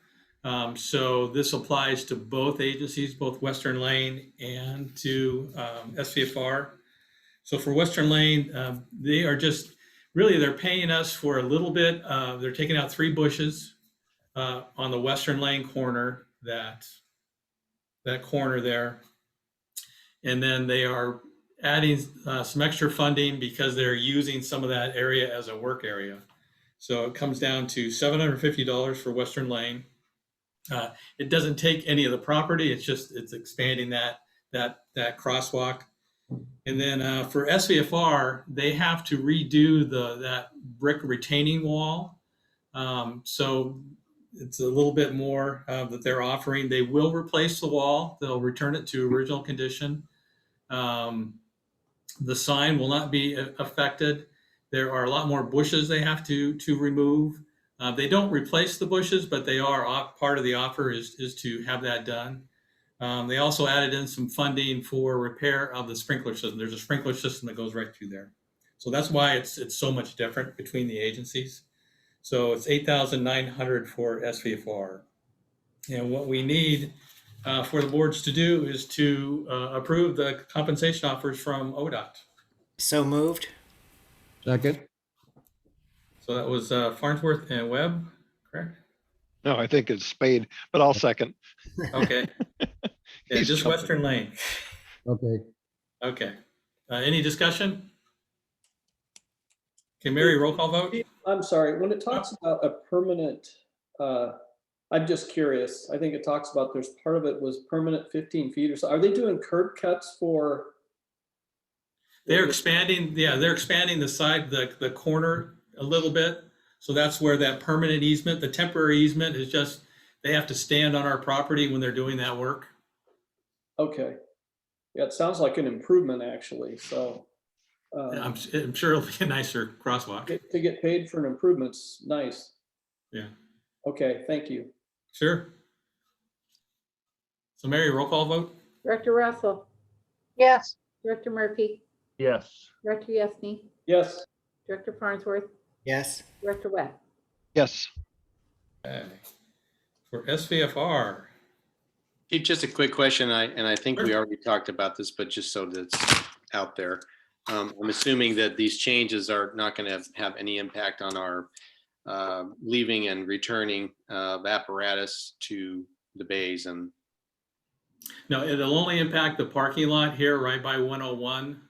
Mhm. And they'll replace all that, but we don't use that now anyway. So no, it shouldn't go down that far. Okay, I mean, when they leave to make a right turn, which would be over the crosswalk. You know, I don't know how far out in the 26th Street, is that what you mean? How, if they're gonna block or not? Well, I mean, are they putting a, and I'm sorry to ask this question, but are they putting like a pedestrian sanctuary in there? Or is it just lights on either side and it's still? No lights. I think it's just to redo it's like a wheelchair ramps. Okay, I got you. That's it. Okay, I just want to make sure nothing had changed since we talked the last time. Because if you No, put no. pilot out there, that'd make it really hard for the engine to get out. So, Oh, no, yeah, no, it's okay. not anything like that. Maybe when you were driving, Ned, but we got professionals now. Well, it was actually easier for me. I just go over the curb, you know. That's why they have to replace them, but no. Okay, so that all being cleared up now. Can we get a motion for from SVFR for the ODOT compensation package? So moved for Spade. So moves, I'll move. Okay, Spade, who seconded? Policing. Okay. Mary? Director Hickson, Yes. Director Polisi, Yes. and Director Spade. Yes. Okay. Now we're moving along. So 8D is, so at the budget, this is for Western Lane Ambulance District only. There was a discussion on the capital fund, capital reserve fund, and what that balance. And then Director Murphy asked that we bring that up at a board meeting to discuss. So I've made a recommendation. It's just to throw out there for a starting point for discussion. I think what we would like the board to decide, what should the balance be in the capital reserve fund? Or should we have a balance, specify a balance? What should we use that for, that reserve fund for? And I've given you some background, but again, it's up to the director to decide what to do. You know, I'll say, I think the $300,000 to $500,000 range is fine. It's kind of a floor and a ceiling. And the way this is written, the budget committee and board would have to affirm intent each year. So we're not really tying anybody's hands going forward. So Rick, you muted yourself. I'm sorry, I don't have a problem with that range or intent, especially with an ambulance costing around 200,000. And then we had what was it called? The repeater that came up. That's a couple $100,000. It really wasn't budgeted. So I think we do need some kind of a reserve in that range. And so I'm fine with it. Any thoughts on how to replenish that, Rick, if we spend it? It would come from the general fund. Yeah, I think, well, you know, if down the road, who knows what shape we'll be in, but as of today, we have a pretty adequate reserve in the general fund. So it wouldn't bother me if we had to dip below that. We could replenish it at this point, but we're not tying anybody's hands down the road, and things could change.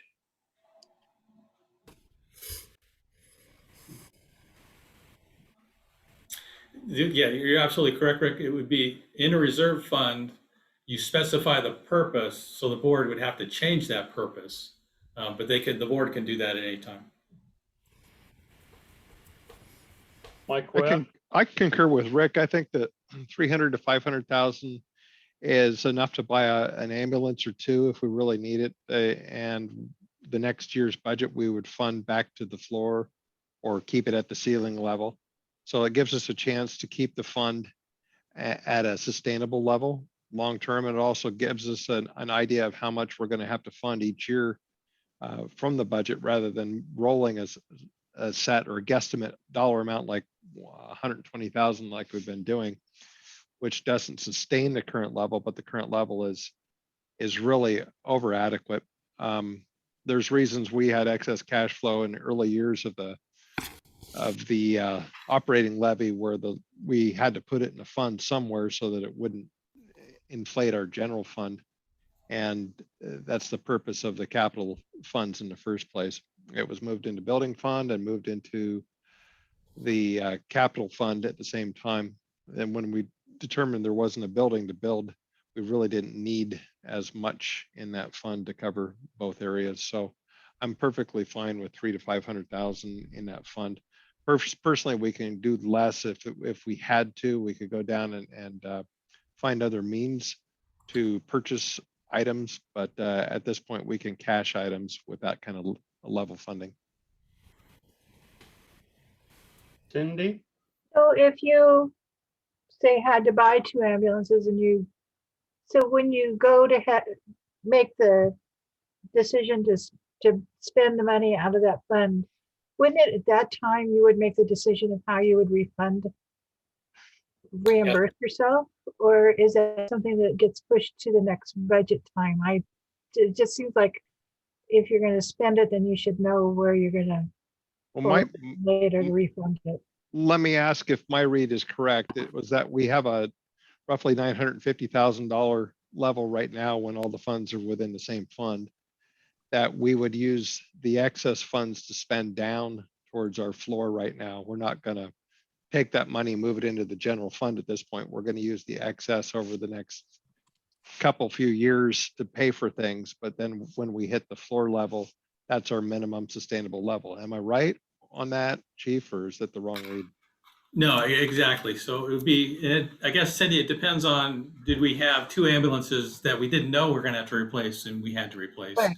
Otherwise, I think as part of the budget process, we'd say, we have 2 ambulances that we're going to replace. Our capital budget is at 500,000. So how much can we get from general fund to pay for those ambulances to keep that capital fund at a reasonable level? Or you may let it go down to 300,000 at that point if you wanted to do it over a couple of years. Okay. Larry? Well, I have a couple of comments here.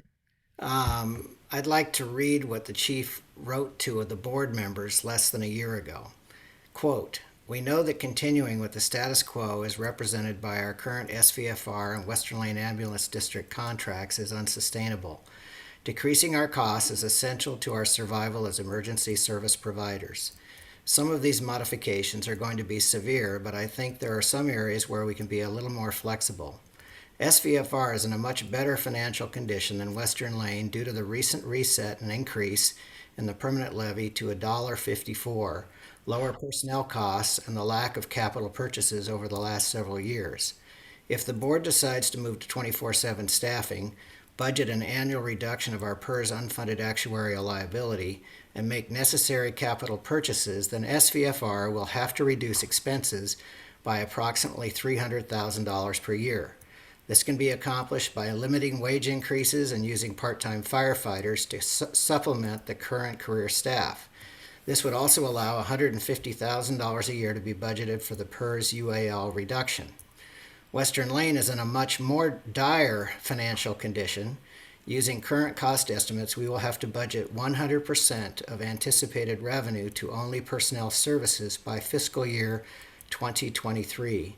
Capital purchases and materials and services costs will reduce our ending fund balance until that is depleted in fiscal year 24 or fiscal year 25.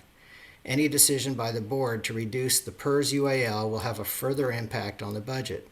For long-term survival, I estimate that Western Lane will need to reduce expenses by an average of $460,000 a year. An alternative, certainly to be raised by the union, is to raise the operating level from its current 45-cent level. Voter approval of the operating level at 60 cents would add push out of our fund depletion date by approximately 2 more years. Well, during the budget meeting we just had, the chief presented a capital 10-year plan that ends up at 49,000, and that's far below the 300 to 500,000 we're suggesting.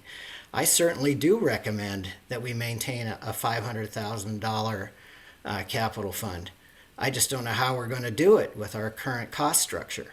And Director Farnsworth, I need to comment, you're misleading everybody again. So at that point, we had budgeted 1.6 million in transport revenue. It came in at 2 million, which was $400,000 more. The board does not feel that we need to put 300,000 into PERS unfunded liability each year. So you're talking about a difference of $700,000, which puts Western Lane Ambulance District in a much different financial condition. I understand, and I just looked at the financials, and it looks like we're 120,000 ahead on revenue this year, and that's great. I'm happy to see that. But Chief, this was less than a year ago that you were forecasting this kind of difficulty to these boards. And I'll say again, we budgeted $1.6 million in transport revenue. We did not know at the time it was going to come in at 2 million last year or 2 million this year. At the time, people were pushing to reduce the unfunded liability. We came up with a number of 300,000 a year. That's not accurate. We don't need to do that. You're talking about 600 to 700,000 additional revenue each year. That makes a huge difference. Well, I don't see that much additional revenue, but the point made in the budget cycle was that we were running our capital budget down to 49,000, I believe, or 42,900. That's why we're having the conversation this evening. So that is only if the board only puts 120,000 in a year. That's not recommended. That is just one number that was put out there. It's obvious that the board would have to address that at some point and put more money into the capital fund. And that's why we're having this conversation this evening. So yes, I support an ending balance of $500,000. The budget model you gave us showed either 42 or 49,000. I don't have it here in front of me. So yes, I support putting in the average annual need. I think it was around 220,000. So if we're going to use that plan, we should update that chart with whatever we decide to do as a board this evening. If we're going to have $500,000 or 300,000, then we have to budget each year the amount of money necessary to sustain it at that level with the planned purchase schedule that you've given us.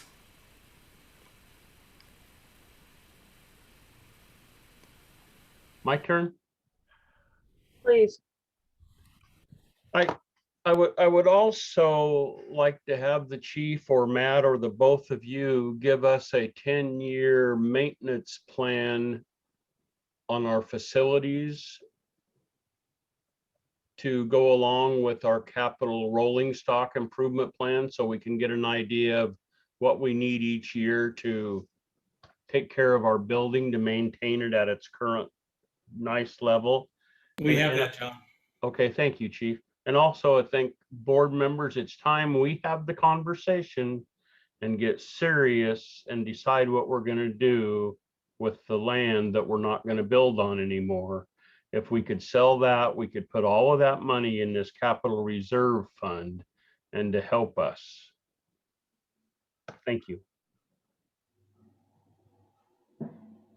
So if we're looking for a motion, I would make a motion for $500,000 as a minimum balance in our capital reserve fund. And I totally endorse Director Murphy's idea. Is there a second?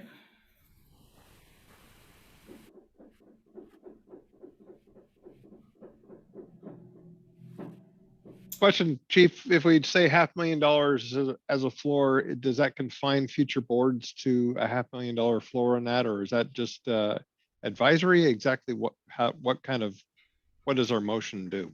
That would be advisory. It would be up to the budget committee to approve a budget and then for the board to adopt it. Okay, so then I second Larry's motion. I think subsequent boards will make their own decisions. Any further discussion on the motion? Mary? Director Russell, Yes. Director Murphy, Yes. Director Yesney. I'm going to vote no because I thought it makes more sense to have a floor and a ceiling. And I think we're putting in a floor. So I'm going to vote no. Director Farnsworth Yes. and Director Webb. Yes. Okay. Now we'll go to the fun one. Okay. I'm going to hopefully share my screen. If I can here.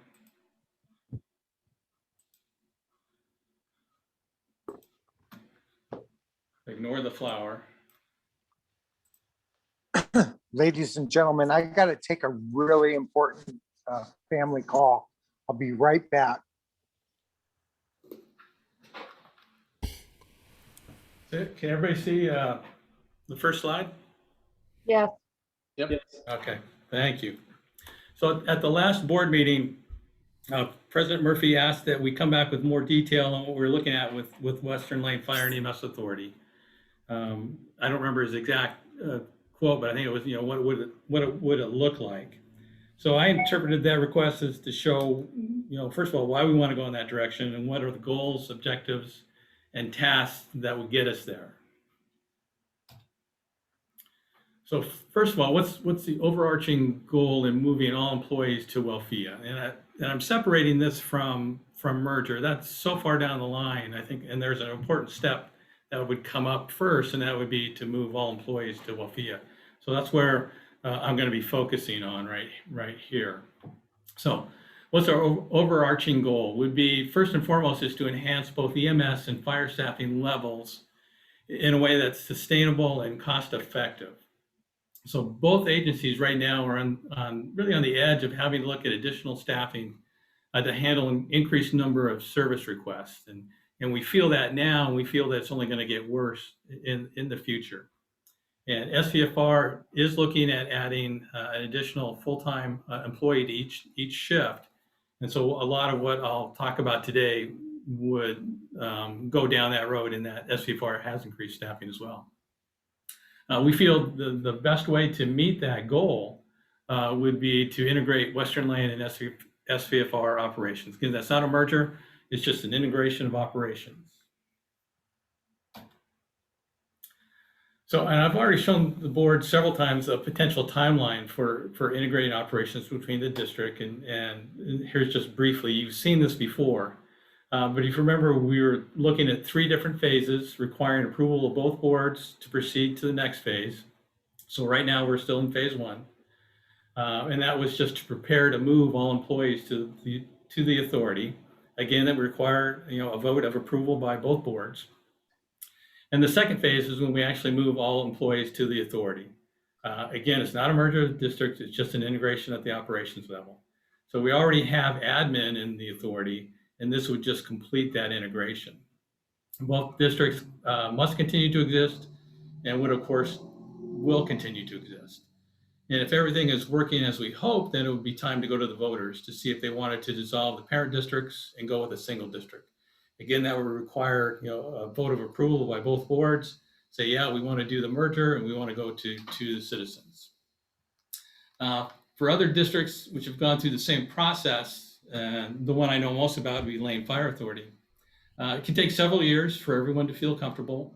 I put in November of 2025, but that's not written in stone. That's just a guess. It can be as quickly or as long, or it can never happen if that's what the boards decide. At no time until you get a final decision by the citizens is the process irreversible. If at some point a board decided they wanted to go back to separate districts, then all employees, if they were in the authority, would just go back to their original districts. That's by state law. So what I wanted to go over tonight just are the tasks we've been looking at if the boards decide to move forward to the next step. And I've separated those into looking at budget, looking at staffing, and looking at administrative tasks. And if anybody's raising their hands or anything like that, I can't see that. So just speak up if you have any questions.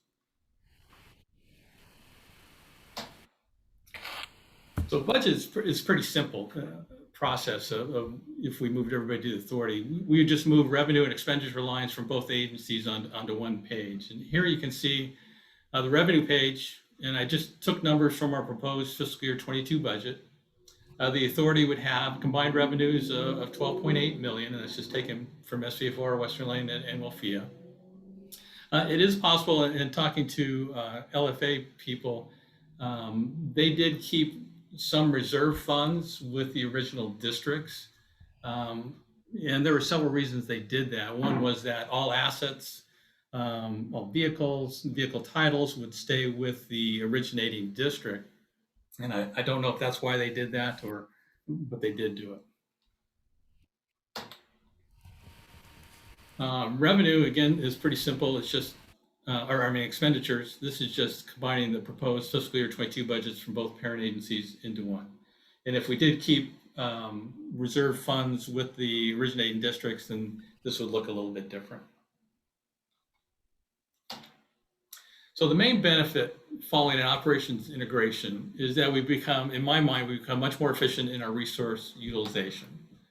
And by resources, I really mean people. So our goal, my goal for these agencies is that we should be able to handle 3 at least 3 911 EMS calls at one time or a structure fire.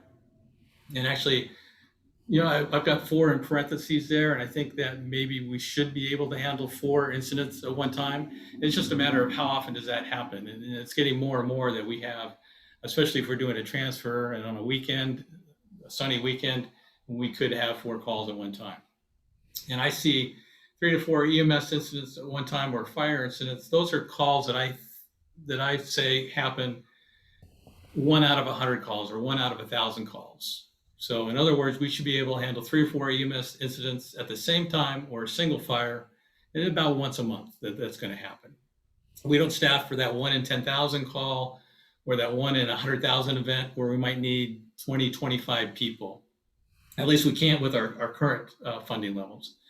And I really don't think we should. And that's one of the reasons we have mutual aid agreements in place. If we do have an event, that 1 in 10,000 event or a 1 in 100,000 event, we call, our nearest mutual aid would be coming from Reedsport, and we'd be calling in extra people. But I think that's what you do for those type of events. So right now our staffing can be as low as 7. That's rare to be this low. Typically we would bring more people in. We could certainly do this if it was off season, maybe on a holiday, and we just don't need that people. We wouldn't, but this would be our minimum staffing at least.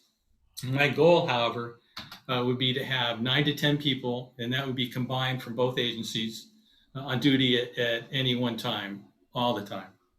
So right now we could have 6 on Western Lane is our maximum, and then it varies a little bit on SVFR. We have the 2 career, we'd like to go to 3, and then we have either part-time, and then we have volunteers, which makes it a little bit variable. But we can have anywhere from 2 to 5 people on with SVFR. Chief, we have a couple of hands up. Okay. Question. Lisi? Hi, Chief. You bring up the mutual aid from Reedsport and others. They're not paid departments, Chief. They're volunteer. That's correct. I can't see for the ratepayers here in our district that we rely on volunteers. And I don't like that comparison. I want to see comparable. I want to see a department that is equal to this size able to provide services, which brings me back to what I've said before. We are unique. We're all alone. And Reedsport, the response time is going to be a good 35 to 45 minutes up here.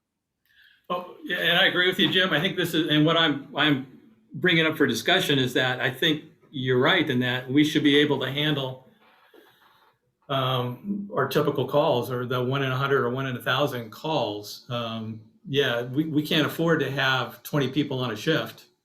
No, I get that. I combined. totally get that. And I fully agree with that. Yeah. That's why the importance of combining our services for the personnel that are working here are so important. Yeah. And let's look at the long term. Volunteer fire departments are a dying breed.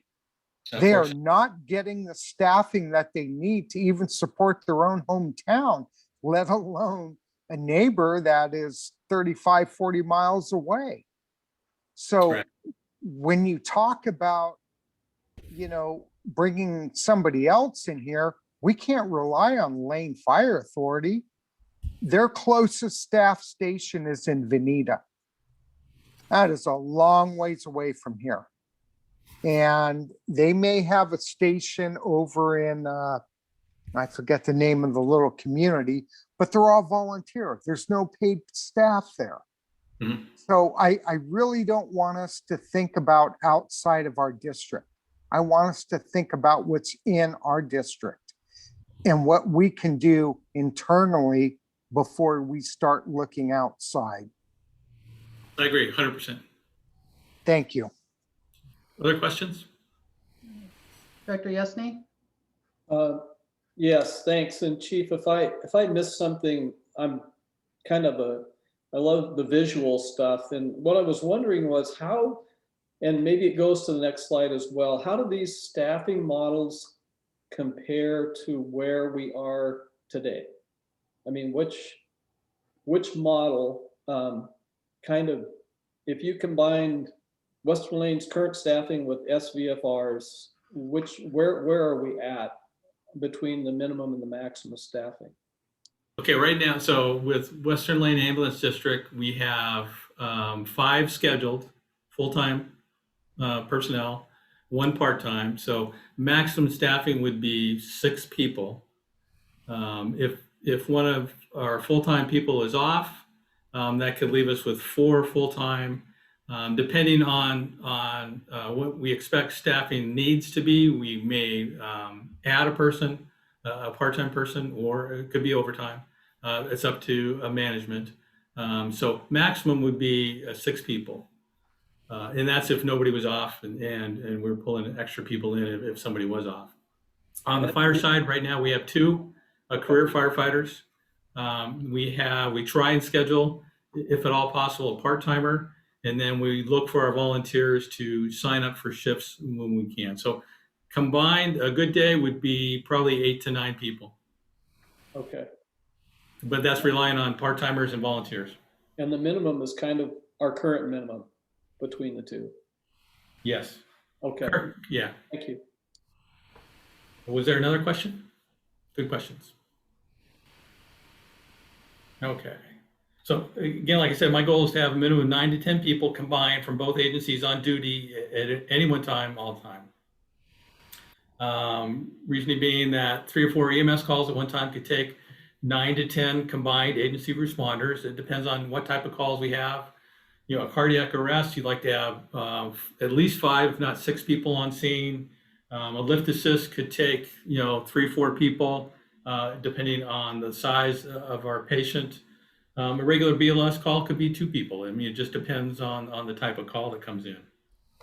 On the fire side, I need at least 15 responders on the scene and really early on the scene of a typical structure fire. But for the initial fire response, I only need 9 to 10 people. So I'm looking at it, I need 9 to 10 people on duty pretty much all the time so that I can handle 3 to 4 EMS calls and I can handle a structure fire. So Chief, Yeah. just to follow Rick's comment, the only FTE that's not budgeted on this screen is the 3rd full-time SVFR. Is that right? Or are we talking about 2 additional FTEs? Because right now, don't you have 1 career firefighter on? 2. You have 2 on a shift? Yeah, unless one of them's on vacation or sick. We have 2 scheduled, correct? You have 2 scheduled on 24-hour shifts at the same time? Correct. Okay, so you'd be adding 1 FTE there. Otherwise, this is our current model. Our current budget? So you're looking at this slide here? Yes. Mm-hmm. So what have we currently? We haven't hired the 3rd person yet. So Okay, but have you budgeted for that? Yes. Okay, thank you. Sure. So, and this is sort of what the staffing could look like. What I'm going to show on this slide, the next one is just some possible staffing scenarios. This is for EMS, next one's for fire. F is not firefighter. That indicates a full-time employee, and P is a part-time employee. And you'll see totals at the top, and you'll see it repeated because there's a lot of variability that we can do. So typically, I don't see us staffing 7 to 8 if we were to integrate both agencies. I see us more in the 9 to 10 range for our typical staffing. Off season, or if it was a holiday, we didn't need to staff as many people. We certainly wouldn't. This lets us staff 3 ambulances, and with surge staffing, we can go to a 4th ambulance. It does give us 2 to 4 people on an engine. One, of course, is not acceptable. I mean, they could drive an engine. Typically, if we only had 1 person on the engine, they would wait at the station for volunteers to show up, so we wouldn't have 1 responder. But if we needed to have 4 ambulances, we could do that. I've varied the number of part-timers in this from either one or two. Right now, both agencies use at least one part-timer for their staffing, and it can go to two to each side, so a total of four if we needed to do that. I think with this staffing model, if we have more, since we have more full-time people we can draw on, it sort of drops our need for some of our part-time staffing. We'll still need part-time employees, and they'll still be an important part. But I think we could decrease our part-time cost, as well as some of these part-time could be filled, especially on the engine side, but there's nothing saying it couldn't be on the ambulance side. But some of these part-time positions could be filled by volunteers if they sign up and they're qualified to do that. So at this end of our staffing model, we can handle 3 ambulance calls, even getting into 4. And then if we had a fire, and this is put out a little bit differently. And for a fire response, I'm looking at our staffing needs for a single call, a structure fire. And for a fire, there's several positions that you have to fill by law before you can aggressively fight the fire. And when I say aggressively, that means that, going inside with a hose line and putting water on the fire to put it out. So the positions we need, of course, is the incident commander, the IC. That role is played by our duty chief. And so we have our chief officers and some of our senior officers are on call each week, a different person each week, and they would be responding from home. So you see these numbers here, excuse me, are one less than what add up here. I'm not including the duty chief in our daily staffing because they respond from home. But actually this would be 8 people that would be on scene. This would be 9, this would be 10, this would be 11. So you have your duty chief, your incident commander would be in charge. You have your engineer, which is the person that drives the fire truck there. Fire attack would consist of a firefighter and a officer typically. And then RIT is rapid intervention team or rapid intervention crew.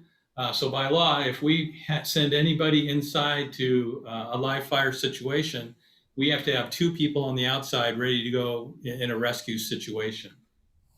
And then medical standing by, not only to treat any injuries of our responders, citizen injuries. Typically, they help with rehab, changing out air bottles of our firefighters as well. Chief, Director Polisi has his hand up. Go ahead, Jim.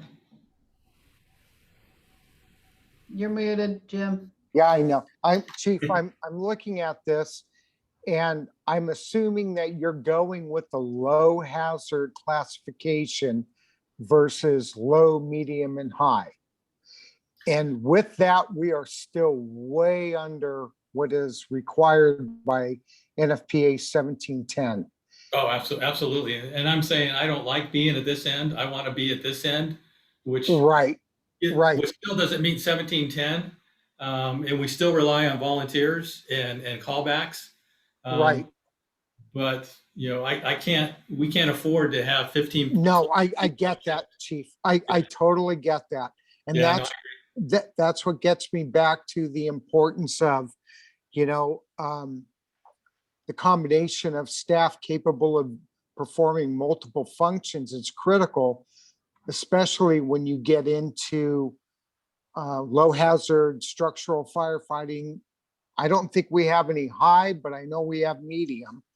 Yeah. And I look at that and I'm thinking, okay, because as soon as you get knocked down on the fire and you get, we'll call it fire contained, all clear, whatever, you can put some of those personnel available on scene to backfill what has already been depleted.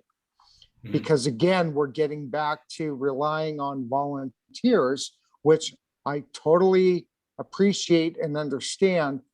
But again, we can't rely on outside resources coming in. Sure. So what I'm getting at is that when we look at this, we have to take into comparison past history. When you look at fires that have occurred in the district, has anybody looked back to see what the backfill was? What was our turnout for backfill to cover our district? We routinely call Reedsport immediately because we know we're going to need them. I And they'll usually understand, send up Chief. for, If I understand that, but Yeah. what documentation do we have that they were capable of supporting the taxpayers here in the district? Director You Pucci. take away from Reedsport, you're taking away from Reedsport. Director So, Pucci. yeah, We rely on our mutual aid mainly to cover for another event, not necessarily to cover the primary event. So when we call for mutual aid, it's actually because we're so exhausted and zero resources that they're coming up to provide additional resources. There have been times where they come to the scene, yes, mainly because they're at a medium or a high hazard incident, but for the most part, at the 90th percentile, they're coming up to help protect our district for other subsequent calls. okay, so are they available on scene when they come, or are they committed to the incident? It depends on the duty chief and what's going on, whichever incident it is, but generally we will direct them to come to the incident if it's a really big incident, or we'll have them go to station 1 and tie in with some of the volunteers or someone seasoned in case there's another event in town. Okay. Well, with that, Chief, I need to know, do you feel that having 3-0, and I mean 3-0 staffing every day on that engine, and not just, a maximum 3, minimum of 2, but would you want us to try to budget for permanently 3 people per shift on that engine? well, we did. That was part of the budget discussion, and Right. and we're going to, but I mean, assuming that, and they're not all going to be on all the time, but Right, but that includes vacation relief and sick leave, correct? right. Okay. I don't think we can. The district can't afford more than 3 on a shift. Hey, everybody, I don't want a rain on the parade we got going here, but the intent of this is to see what WLFEA would look like moving all of our current employees to WLFEA, not how we're going to fight fires and not how many employees we got to hire. John, I totally agree. And But I don't want to be here till 10 o'clock. I want to do. I don't either. I don't either. But these are important questions that need to be vetted now, because we need to know who can do what and when. So I'll wrap up this slide real quick. So we're at this end right now. On a typical structure fire, my career people show up. We don't have RIT staff. We don't have enough people for that rapid intervention team. So they have to wait until volunteers respond from home, come to the station, get another engine, and respond. So that's where having, could this rapid intervention team, could they, be 2 members off an ambulance? And then we have, an ambulance, which is our medical. And then we have other firefighters and the incident command duty chief. So, I mean, it allows us to, with a combined agency, I can start filling these mandatory positions much more quickly. And if we're at this level, I can start thinking about a quick and aggressive, safe fire attack immediately rather than having to wait. So this is what our staffing will look like. So sorry. So now going to the administration part, here's a list of the administrative tasks we'd have to complete prior to moving all employees and volunteers to WLFEA if the board wanted to do that. And we've got a list of 20, and the 2 highlighted in yellow are the ones that we haven't done before. But with the other 18 out of the 20, we've already done that when we formed WLFEA and we moved personnel from Western Lane Ambulance District and personnel from SVFR into WLFEA. There's really only 2 new issues that we'd have to address. One would be we could have a completely new collective bargaining agreement since, if all the employees were WLFEA under one CBA. And then the other thing, just something that we haven't done is how do we do Medicare, Medicaid billing? Western Lane has a Medicare number. WLFEA has a Medicare number for the MCR team to use. So it's not a deal breaker. It's just how do we do that, and we'd have to figure it out. And we'd work with our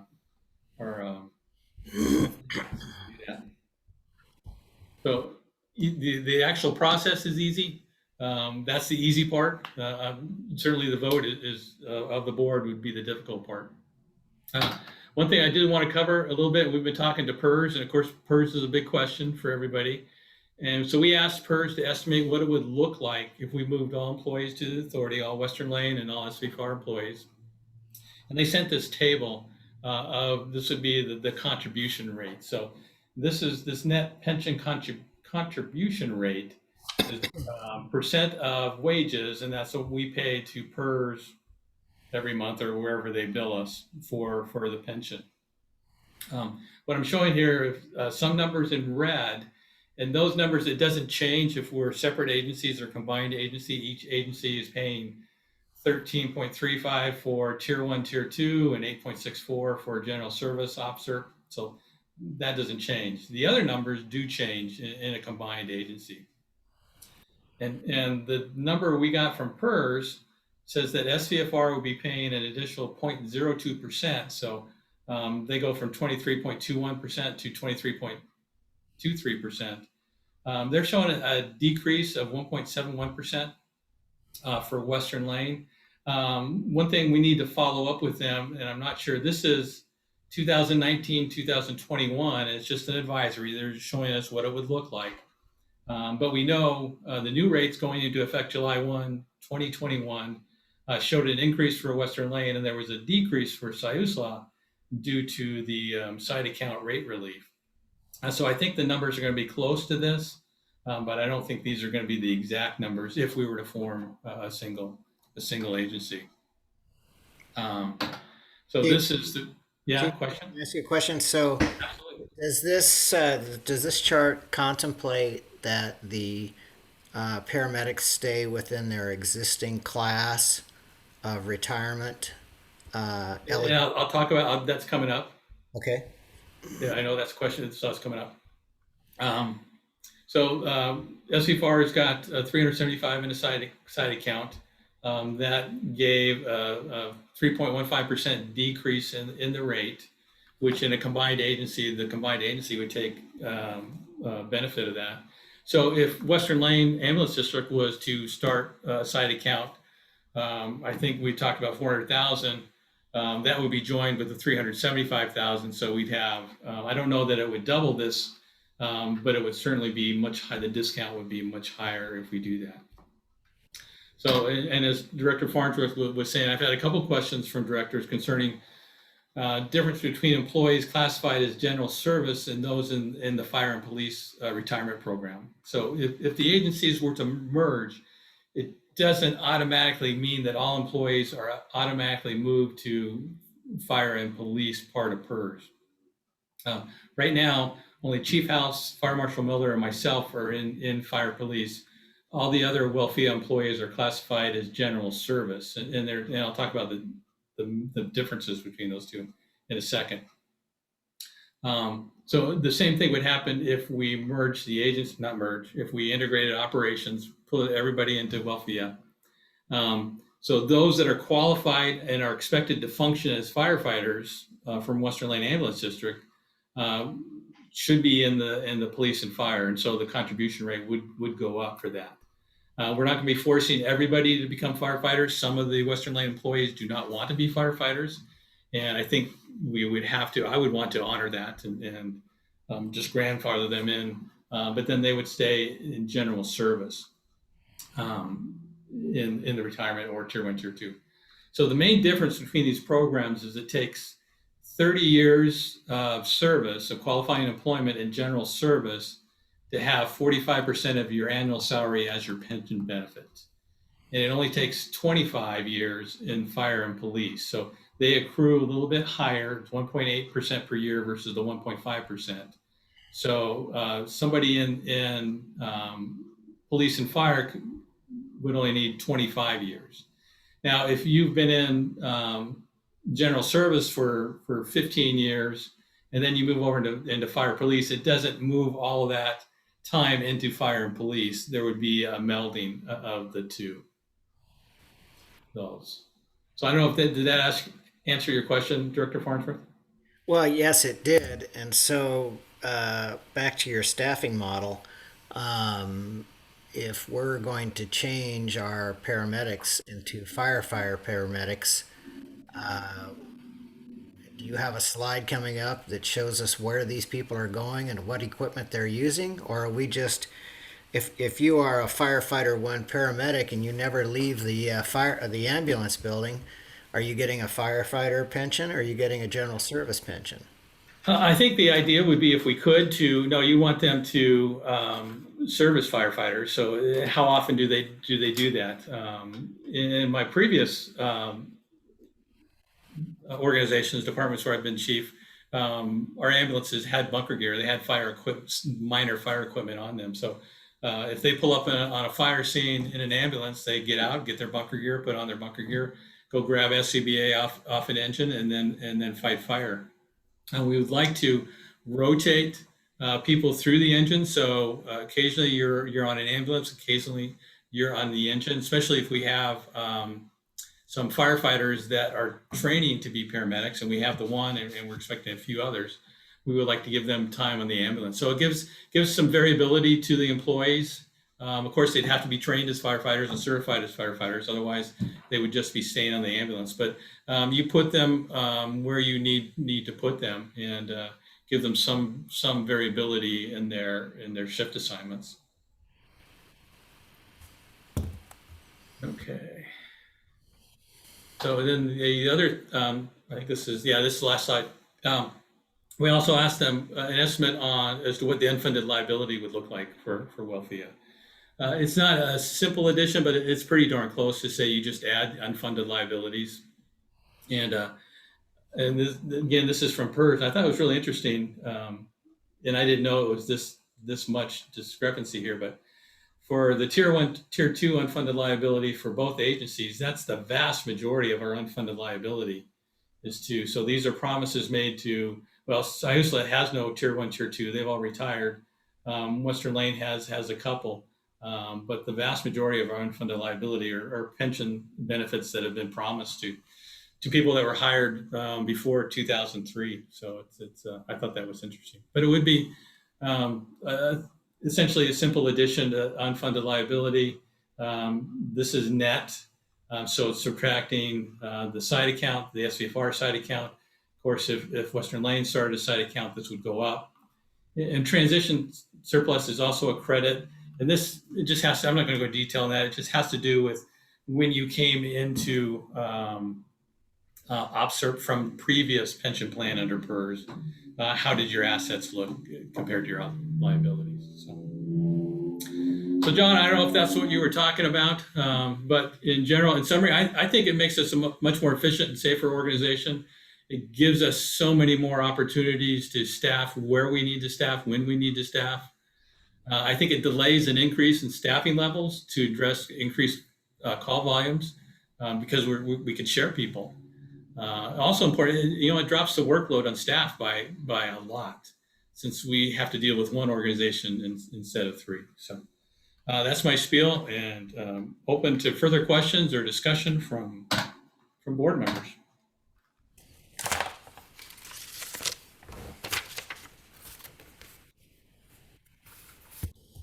Jim, you got your hand up, but is that from before? Or? Yes, sir, it is. Sorry. That's okay. I just wanted to be sure we had that for strategic planning process, Chief, and thank you. Sure, absolutely.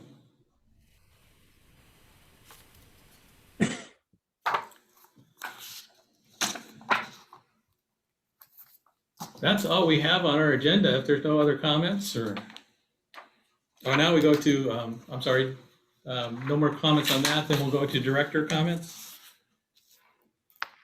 Any director, Director Yasny? Yes, I just want to say, there are a lot of tough questions that came up tonight that I think has been good.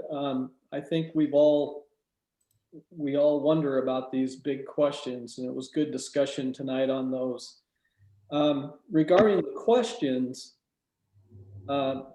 the intent is to put questions out there that are not biased, but I think that's almost impossible with a group that has such divergent opinions and what they're going to each person is going to perceive as bias or not bias is going to change from person to person. So if the intent tonight was to send the questions back and have input from each director, I strongly encourage you to do that so that we can do the best we can to vet these questions amongst everybody, which is going to not please everybody.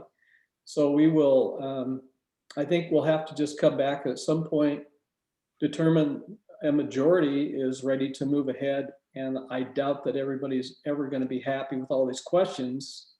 And I'm fearful that we will be going back and forth for months. So trying to achieve that goal. So I just really would ask that you all please look at those questions and submit your opinions so we can take them all into account. So Director Yesney, great idea. Can we say that we need, what, 3 weeks to do this? What kind of time frame would you like to see? I think if you can have them out, and this is off the top of my head, you know, if we can have these within the next, I would say, I'd like to get these back by the next meeting. If we could do that, we're going to have them within a couple of weeks. Sure, that sounds good. Next meeting. Director, comments? Chief, I think during the budget process, we talked about having a discussion amongst our Western Lane ambulance directors about the staffing model. It had been your previous suggestion to have a paramedic and an EMT staffing model going forward, and I'd like to see us have that robust discussion. You also talked about it in the context of having a paramedic and a firefighter on the ambulance, so that would be a conversation that I think we should have, and I thought we were going to see that tonight, but if we can have that at the next meeting, that would be helpful. Sure.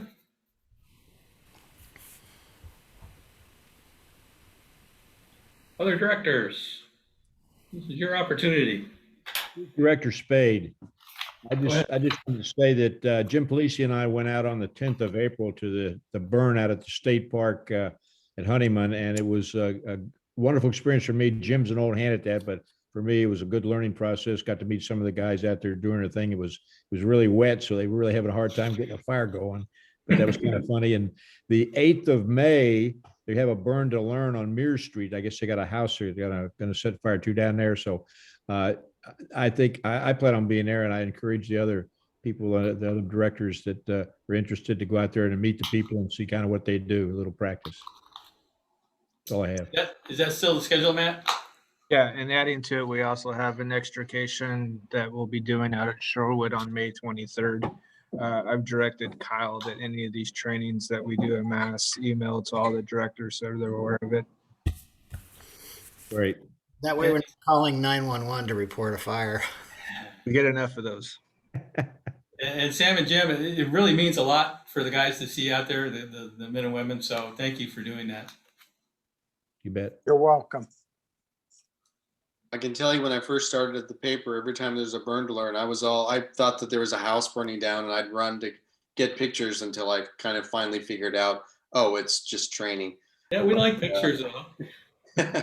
But they are really great opportunities to see, you know, how everything operates and how hard they work. And I just wanted to say that I know I kind of feel like we sort of dumped on the feasibility study committee, but I really do appreciate the work that they put in. You know, they're doing the best they can with the information that they have, and they're trying to, as we can all see, based on our discussions tonight, they're not easy answers to have, and I just appreciate the work that everybody has done on that committee, and appreciate the work that they're obviously going to be continuing doing as we move forward. Well, we know, Ned, nobody can please the 10 of us at the same time anyway. That's Florence. Director, comments, anybody? I move we adjourn, Chief. Okay, next meeting is May 27th, and we'll have our budget hearing. Thanks, everybody. Right. Thank you. Thank you, Chief. Bye all. Have a good night. Good night.